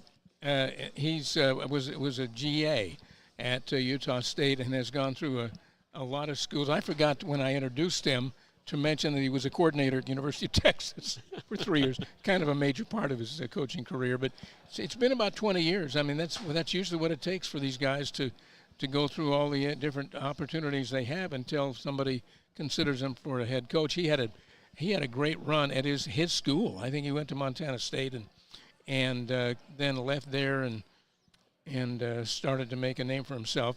And then we just talked to Timmy Chang, who is a favorite of mine because I remember when he was pushing the run and shoot. Is that what we called it at the University of Hawaii back in the day? He's in his 4th year now as the head coach, and all they can talk about is this little left-handed quarterback, Micah Alejado, who comes from, Bishop Gorman, a school in Las Vegas right here, one of the best high school football programs in the country. They have several guys on their staff, and also I'm sure they got players. His quarterback coach has come with him from there, and He played 4 games at the end of last year. They were able to redshirt him, so he's still a freshman. But the 4th game, they really did a number on New Mexico, and he threw for over 400 yards, and he doesn't throw interceptions. That was his goal his senior year at Bishop Gorman. Apparently had it on the wall there, and he never did. He never threw he threw a lot of passes, but none of them were intercepted, and none of them were intercepted in that game against New Mexico. So they won big. Yeah, I thought it was interesting to hear Coach Timmy Chang talk about recruiting him, going to his home. He had a vision board, things he wanted to accomplish, be the best high school in the country, don't throw an interception, 70% passing percentage rate.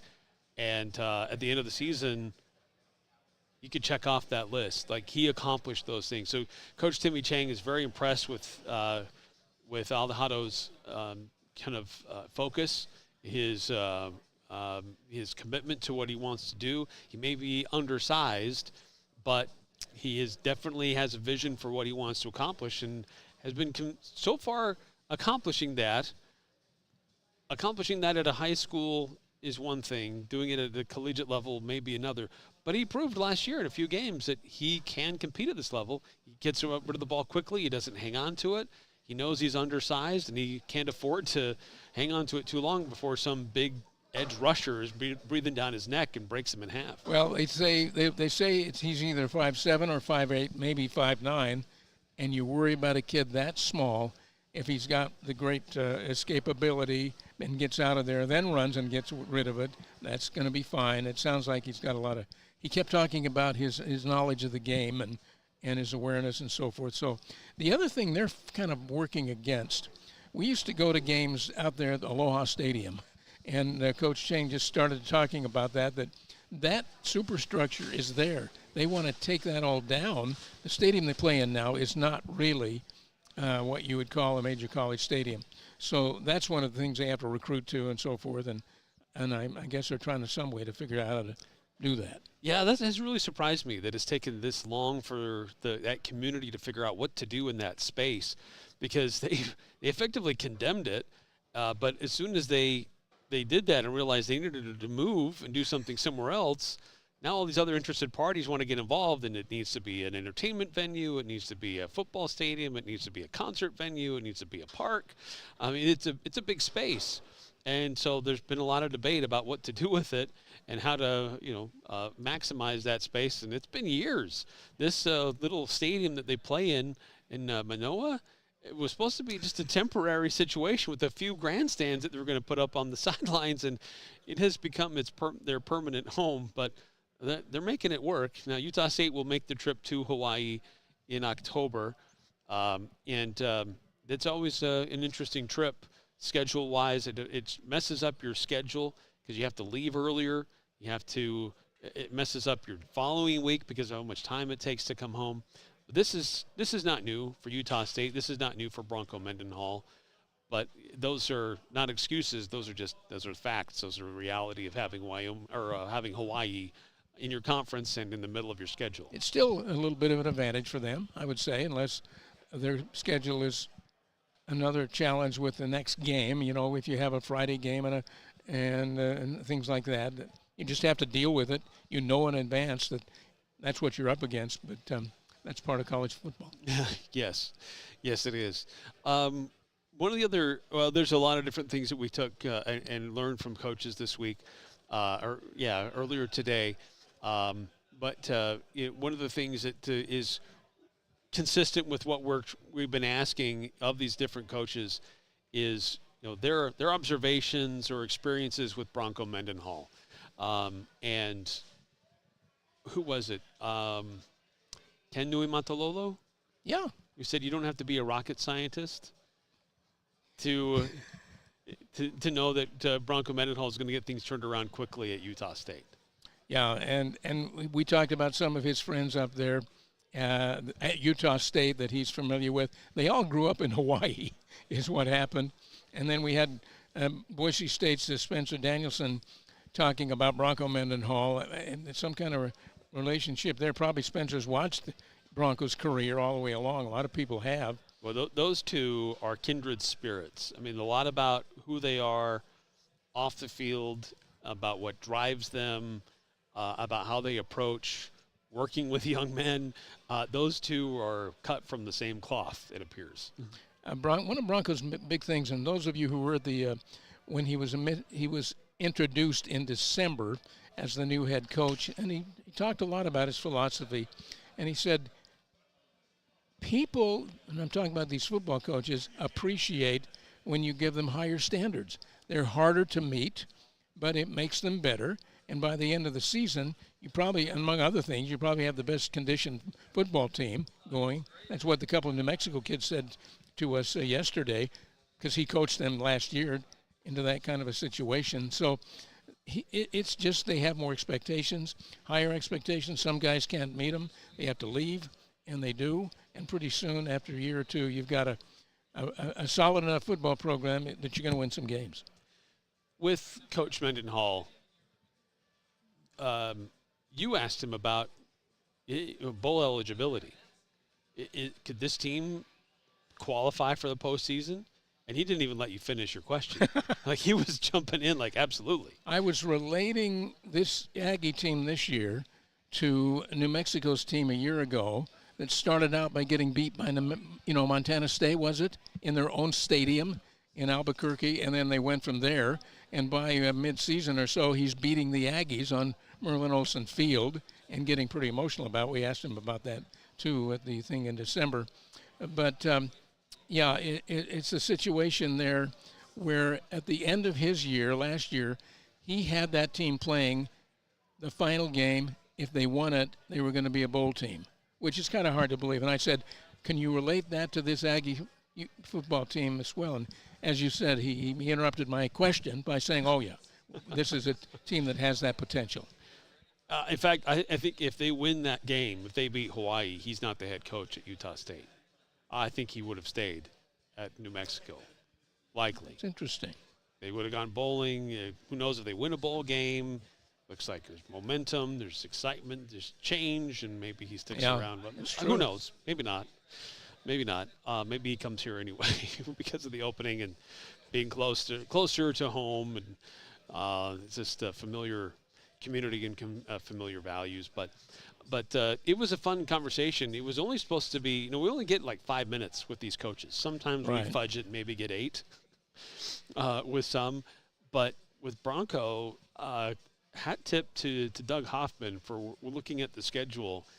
He was able to get in here and spend time with us. We actually got 20 minutes with Coach Mendenhall today, and that was great. It was a fun interview, and I think we covered a lot of ground with him. He was engaged. Sometimes there's some knocks against Bronco that maybe sometimes he's a little disengaged during interviews, but not with us today.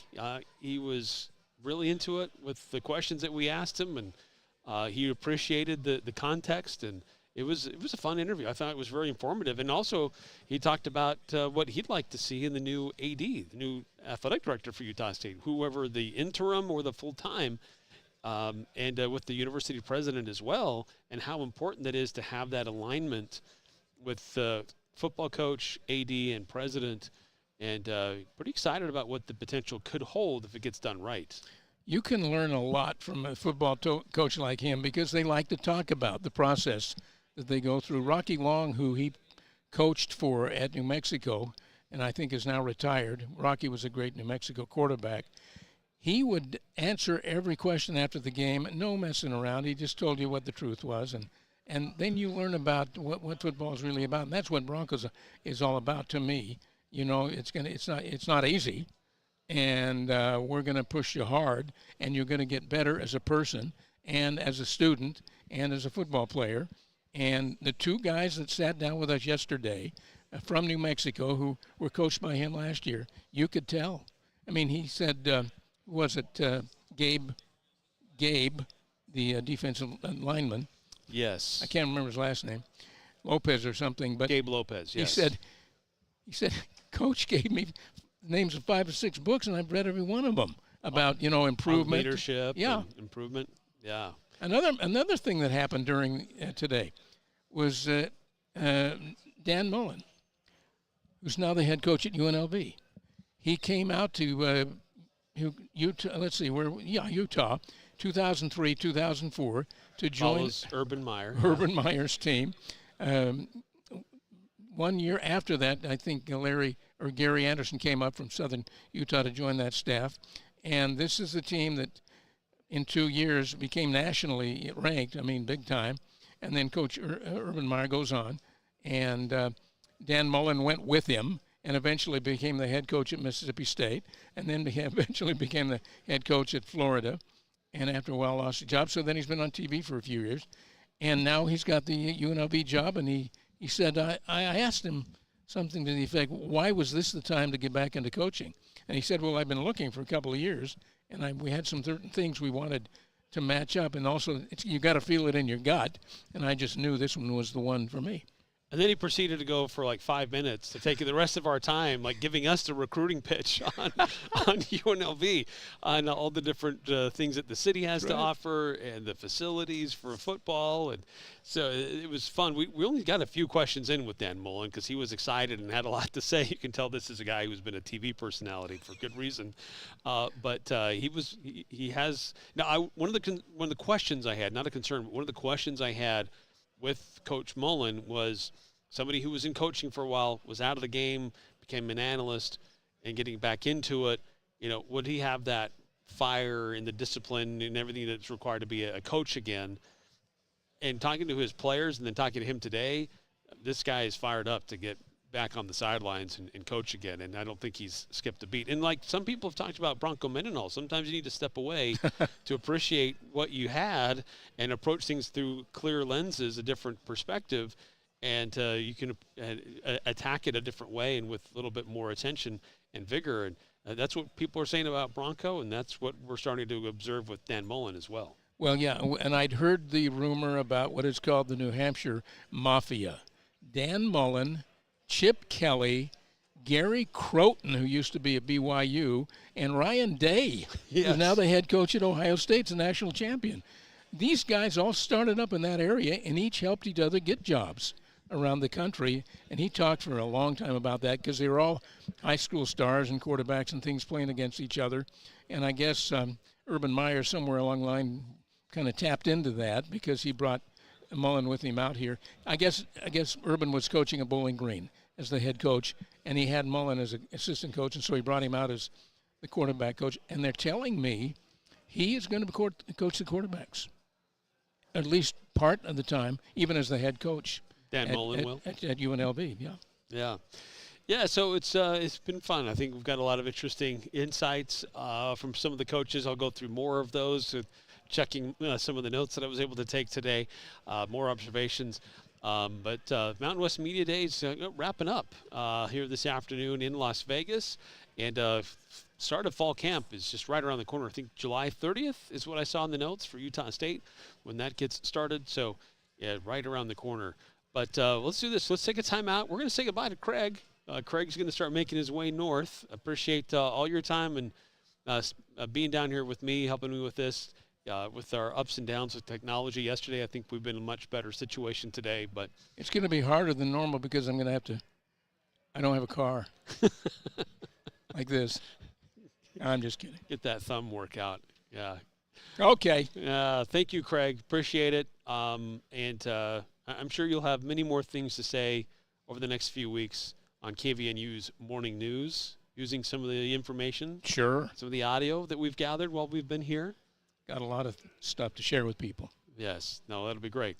And Craig has been a long time connection to Utah State athletics, and appreciate his knowledge and wisdom. It's been a lot of fun sharing a table with you down here in Las Vegas. I'm kind of trapped based on all the stuff that we have here, and I'm really reliant on when Craig leaves when I can leave. Oh, okay. So I'll get out of here. So it's time for you to leave. Okay. No. Thanks for tuning in, being part of the Full Court Press. We'll take a time out here on 106.9 FM, 1390 AM, and we'll be back in about 3 minutes here on the Full Court Press.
Welcome back to the Full Court Press. Eric Frandsen hanging out. Craig Hislop is heading out. He's going to be making his way north. He'll be back in Logan tomorrow, and I hope he's working on his questions for Utah State Hall of Fame. That's what he's been getting bugged about with Doug Hoffman every turn he gets. But yeah, hanging out here in Las Vegas. Mountain West Football Media Days has been going on. Yesterday was the players. Today was the coaches. Yesterday they came out with the preseason lists for the players and also for the rankings. Interesting, Bronco Mendenhall, I was asking him a question about that, and I was roundabout way trying to get to my point, but he cut in and agreed with me that those preseason rankings are really kind of pointless for at least rankings. But we did talk about players. That was, he says they're completely invalid. Don't pay attention to preseason rankings. When have they ever been right? Basically was his point. It was a lot of fun talking to him. That 20 minutes, and some of the things that he talked about. Let's focus on some of his comments first. Just in our conversation with him, and an extended opportunity to visit with Coach, which was great. But as Craig alluded to, here's a guy who has been making it pretty clear that players will rise to the expectations that you set for them, and that's been pretty consistent for him.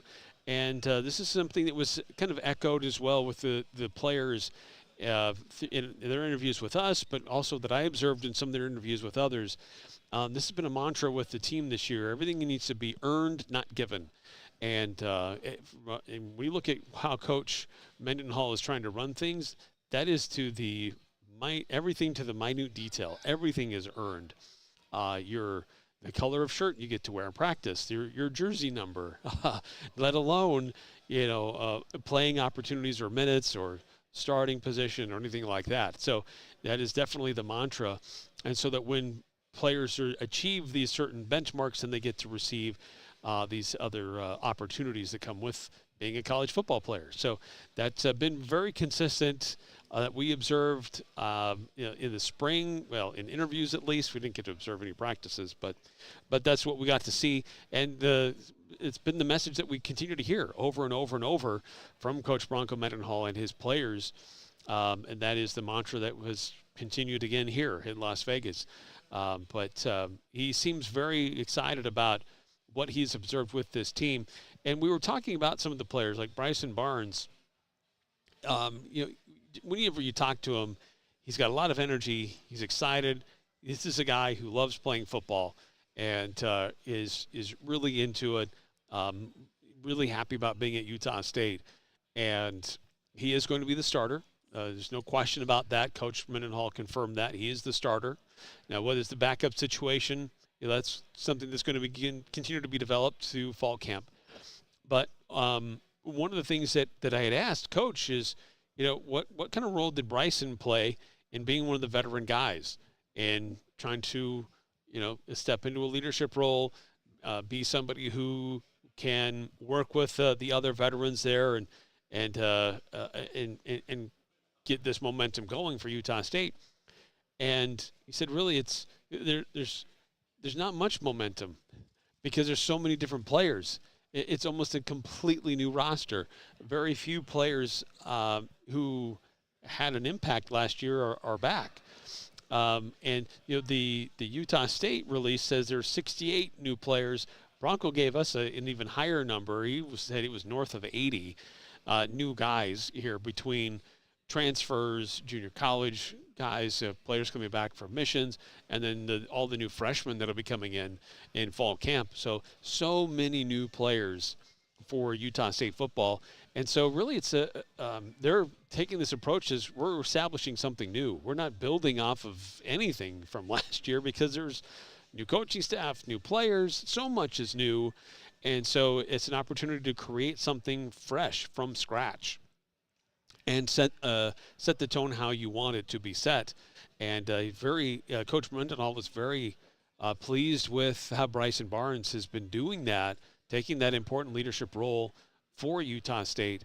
and for the Utah State football team. So I thought that was really interesting how he commented on that. And then, I did ask him about, even though preseason polls may be invalid, he doesn't really care about those. Preseason all conference teams, he thought that was interesting because it's a reflection of a person's body of work. And that's really the only thing you can judge by coming into a season before a season begins. And we brought up that Ike Larson, his player made the preseason All-Mountain West team as a cornerback. And so there's this is an exciting opportunity for Ike to be recognized on this All-Mountain West team. And, for the last few days, we've been wondering, would an Aggie make a list? If they did a first team and a second team, there might be an Aggie or two that makes the second team just because there's so much mystery about the team. So many other people are unsure of what Utah State football is going to look like. But Ike Larson made that All-Mountain West team. They only had the one. They didn't do a first or second. It's just the one team. And it was interesting to hear him talk about that because he said that coming into Utah State, he didn't know who Ike Larson was. And he didn't really mean that in a negative way necessarily, but he said, as an opposing coach preparing for him last year, he was just another guy in the secondary, nothing, really that significant.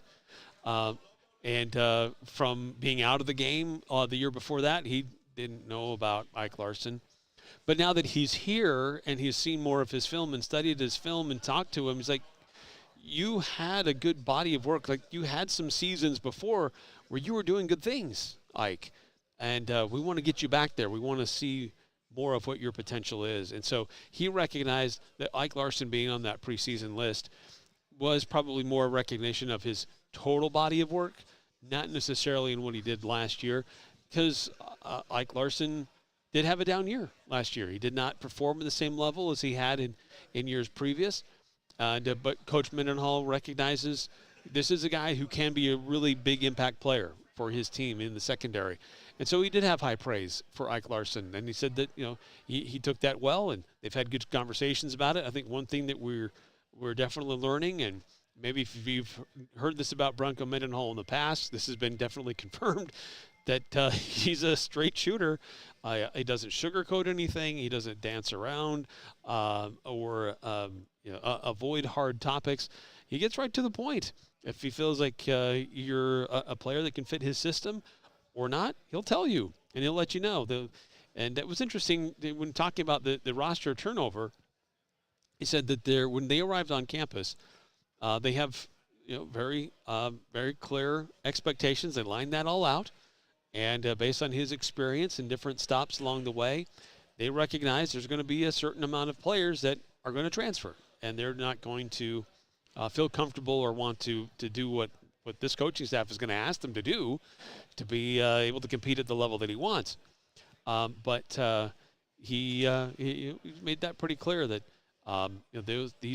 there were some players that he visited with that it was going to be clear that they probably weren't going to be able to make it in his system. But he wasn't going to cut anybody, but he was going to let them know what their opportunities could or could not be, and provided opportunities for them to seek somewhere else to go play to still preserve the eligibility and opportunity for them. So something else that was kind of interesting hearing from Coach about his first arrival in Logan. And then one of the other points that a few more from Coach Mendenhall, our conversation with him, is that, and Craig alluded to this about the bowl eligibility. 16 of his 18 years of coaching, he has taken the team to a bowl game or been bowl eligible. The only two times that he wasn't, didn't happen, his first year at Virginia and his 1 year at New Mexico. And his 1 year at New Mexico said they were 8 points away. They started playing right in the third quarter. They just ran out of time with their opportunity, their last game at against Hawaii to finish their season and get to bowl eligibility. So he's very confident that his team will be able to get there. I asked him about, this old mantra, skill trumps experience. And with his team, there's been a lot of turnover, and there's not a lot of guys that have a lot of experience at Utah State. Not to say they don't have experience as football players, but he did talk about that, and he felt like this team, this Utah State football team, has skill. And he's not going to tell everybody about it. He's not going to tell us about his scheme offensively or defensively right now. He still wants to hold those cards close to his vest. But he is excited to talk about the skill level of his team. He feels like his two deep, his depth chart is very clear in his and his coach's minds. They've got a very clear idea of what their football team is going to look like with their depth. There's still some things that we'll be able to observe with the freshmen coming in the fall and seeing how they kind of progress through fall camp. But based on what they were able to put his team through in the spring, they've got a really good idea of who's going to be in what positions. And so interesting to watch for as we get closer. Might not be until that Family Fun Day, Family Fun Fest, or whatever it is they call it, that happens later in August and near the end of fall camp, where we all get to see that in person together. But that is the little bit of the drawback, and he recognizes that, but he not being as open, but he is totally confident. That's the word I'm looking for. Totally confident that when fans come to games, they may not know who all the players are immediately at the first snap in the first game, but they'll come to realize who they are and what their skill is quickly. He feels very confident in the fact that fans will be very excited about what Utah State football is going to be about this upcoming season. You may not know their names, you may not know their jersey numbers right now, but once the season gets going, you'll be able to figure that out quickly. And so he's very confident in the team that he has and the depth that they're developing. And some of it was, he was a little surprised when he got on into Logan, how many guys on the roster had lingering issues from the season previous, and some guys that got kind of dinged up in the spring. So there were some things that some guys that he wanted to see and see how they could do in the spring, but he wasn't able to because he wanted to make sure he had a healthy team in the fall. So they're mostly, that depth chart mostly is clear in their minds, but there are going to be some things, some positions that can still be open because of some of those injuries that are trying to, that were getting resolved through the spring. And then, of course, the freshman class that'll be coming in. And then finally, we asked him a little bit about the athletic director situation. Utah State is in search of a new AD. Are they going to find somebody who is already connected with the university in some capacity as the interim AD? Will that person be in the running for the full-time position ultimately, or is it somebody that's just there as a temporary figurehead until a new president is found and then all that gets settled? But it was interesting to hear him talk a little bit more about that, and he really felt strongly that whoever that is needs to have consistency, needs to be somebody who will be here for a while, needs to have moral values that mirror those of Cache Valley, and is passionate about doing their job and has strong leadership. And so the competency in the position, he had some. He was not bashful about sharing his opinions about what he felt were necessary qualities for the new director of athletics at Utah State. And I think he spoke more specifically about the ultimate full-time position, not just whoever it is at the interim. But and then if there's consistency at the director of athletics position, if there is consistency with those same characteristics at the university president position, and then you have that already with the football coach, and it appears they have that with the basketball coach. So then, wow, I mean, just think of the trajectory Utah State can be on and the things they can accomplish when those things are in line. So that will be an interesting thing to continue to monitor for Utah State moving forward with the director of athletics. And I would imagine that interim position will be announced pretty soon. My guess as to why Diana Sabo put July 21st is her final end date, is to still be here until an interim is named, and that date is coming up quickly. So who knows? It could be tomorrow, could be early next week when that is named, or when that person is named. But I suspect that will become official here very soon for that interim position at Utah State. All right, well, let's do this. We're going to take another timeout here on the Full Court Press. More to discuss, more observations, some of the other things that we took note of in our conversations with the coaches throughout the Mountain West Conference football media days here in Las Vegas, and to talk to a variety of different coaches about their positions. Some are new in their spots. Some have only been there maybe 2 years. And one coach has been there a long time. And so we'll talk about all that coming up in about 3 minutes here on the Full Court Press on 106.9 FM, 1390 AM, The Fan.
Welcome back to the Full Court Press. Eric Frandsen with you live in Las Vegas, the site of the Mountain West Football Media Days, which is wrapping up today, this afternoon, and we're done with all of our interviews. The original schedule had us visiting with Timmy Chang and Matt Entz during the Full Court Press, but the way things worked out, they were able to squeeze us in before that. And so we got that done, and it's all taken care of. So thankfully, we don't have to try to manage doing interviews in the course of doing the Full Court Press. Though, I mean, it is fun to hear from the coaches while we're doing this. But I want to get back to some of the other points that of interest from our interviews today. First of all, though, just a reminder, or I guess I should say an apology. Since I'm here in Las Vegas, I don't have the same setup as I normally do, so I can't respond to texts that may be coming in. If you were trying to text into the show yesterday and we're expecting a response, or you're doing that again today, I apologize. Our setup is a little bit different here, so unfortunately I don't have access to the text line. I will be back in studio tomorrow, so I'll be able to see those and respond to some of your responses there. But reminder, if you want to go back and see any of the interviews that we did yesterday with some of the players, you can go find it on the CV Daily Sports YouTube channel. And at various points throughout that big block of video, you can find the interviews that we did. The way we set it up, and again, this is new for us doing it this way, and we're learning. But this was first go for us being able to doing this live stream and doing video with these media days. But we set it up where we just had one open active stream for the day, and then we would just cut in when we had interviews, and then we would cut back out. And so if you want to go back and see any of the interviews that we did yesterday, Fresno State, Nevada, New Mexico, Utah State, and of course when we did the full court press on there, but in the middle of that we had the UNLV interviews, and then Rich Clark, the executive director of the College Football Playoff Committee, College Football Playoff. He's the executive director for that. He was on there as well. So you can go find those interviews on our on YouTube. Just go search for CV Daily Sports, 2 different words, CV Daily Sports on YouTube, and then you can find day 1 of what we did yesterday, and of course today it'll be labeled as day 2. You can go back through and find those interviews that we did yesterday. Now today we had full day. Started out in the morning with New Mexico's coach Jason Eck, and he's a fun guy. We had a fun interview with him. He's remaking his roster. Guys left. They knew they had to try to do some things differently because they were trying to figure that roster out. And he had to redo a lot of things there in Albuquerque, but he's excited about that. Says he's bringing a 4-2-5 defensive scheme. He really likes his depth in the secondary. And running that kind of a scheme, you're going to have a lot of guys in the secondary. But he really likes that, and that's partially why he's doing what he's doing, because of the depth that he does have. It was interesting, too. This is a guy that came from Idaho, so he has had success in the FCS, and he's moved up to the FBS at New Mexico. And he had a lot of success, and he was an excited guy and pretty innovative offenses. But one of the things that he said when he was recruiting FCS players to come to Albuquerque to play for New Mexico, he really wanted to study their film in games in which they played against FBS opponents. And he studied that more than anything else. He wanted to see how do they perform at this level, and was really excited about the running backs that he was able to bring on to be a part of their program and help them moving forward this year. And we talked about that game on October 25th between New Mexico and Utah State. It's going to be a big showdown between these two teams that are kind of trying to get some traction, both of them brand new coaches and remade rosters. But besides that, I mean, the biggest issue is the coaching thing and the players. But for Coach Eck, he's like, yeah, I get the community's going to be kind of hyped up about that, and there's going to be some emotions in the stands. This is for the players. Like, there's such a turnover in the roster that not a lot of those guys were here, and so they may not really appreciate what that game means. But I know Bronco, he didn't say it with us, but I know he said it in other places here today, that he is not looking forward to going down there. In fact, he'd rather avoid that game if he could, but it's on the schedule and he has to play it. But that is absolutely going to be a big game in the Mountain West. Surprised that national TV didn't decide to pick that one up because of all of the external stuff that goes with it. But players transferring with Bronco, coaching staff, players left behind, feeling left out. And then, of course, you got the conference division as well. These are New Mexico. Why did they get left out? Why didn't they go to the Pac-12? So a lot on the line in that one on October 25th, so that'll be a lot of fun seeing how that one goes down. Then we got a chance to talk to Ken Nui-Matalolo, the head coach at San Jose. Came from the Naval Academy. He was there for a long time. And it was interesting hearing from him talking about all the little things about coaching that he really took for granted when he was at Navy. All the little things like, when does the watering happen? When do they fertilize the field? When can they have access to the different facilities because of all the things that are going on? It just becomes so automatic and routine. And at Navy that, he didn't even think about it. Now he's at San Jose. He has to think about all these extra things. But he was very complimentary of Bronco Mendenhall. His son, Ali'i, is on Bronco's staff. And certainly they're very familiar with Bronco Mendenhall. He said his quote is, "You don't have to be a rocket scientist to know that Bronco's going to do a great job at Utah State." And felt confident that Bronco was going to have the Aggies performing at the top of the league in no time. He talked a lot about a lot of returning guys on his defense at San Jose. Very excited about that. He's got an experienced running back, an experienced running back on offense. And this is a team that was picked third in the conference earlier this week. So the Spartans are definitely a team to watch out for. And it was a fun conversation with Ken Nui-Matalolo. He hasn't coached in Logan. He's been to Logan a few times. He was here earlier this year helping his son move to Logan and get settled in, got a chance to walk around the stadium just a little bit, and was very complimentary of the venue and the community, and is excited to face Utah State this upcoming season. So those are some of the other observations. We had fun talking with Dan Mullen as well, guy with a lot of energy for UNLV. He's definitely on a recruiting pitch for them, and we'll talk about Spencer Danielson and Boise State, and then Jeff Choate with Nevada as well. Coming up after a quick timeout here on 106.9 FM, 1390 AM. The Fan will be back in 3 minutes on the Full Court Press.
Welcome back to the Full Court Press. Eric Frandsen, 106.9 FM, 1390 AM, streaming on 1069thefan.com and the 1069 The Fan mobile app.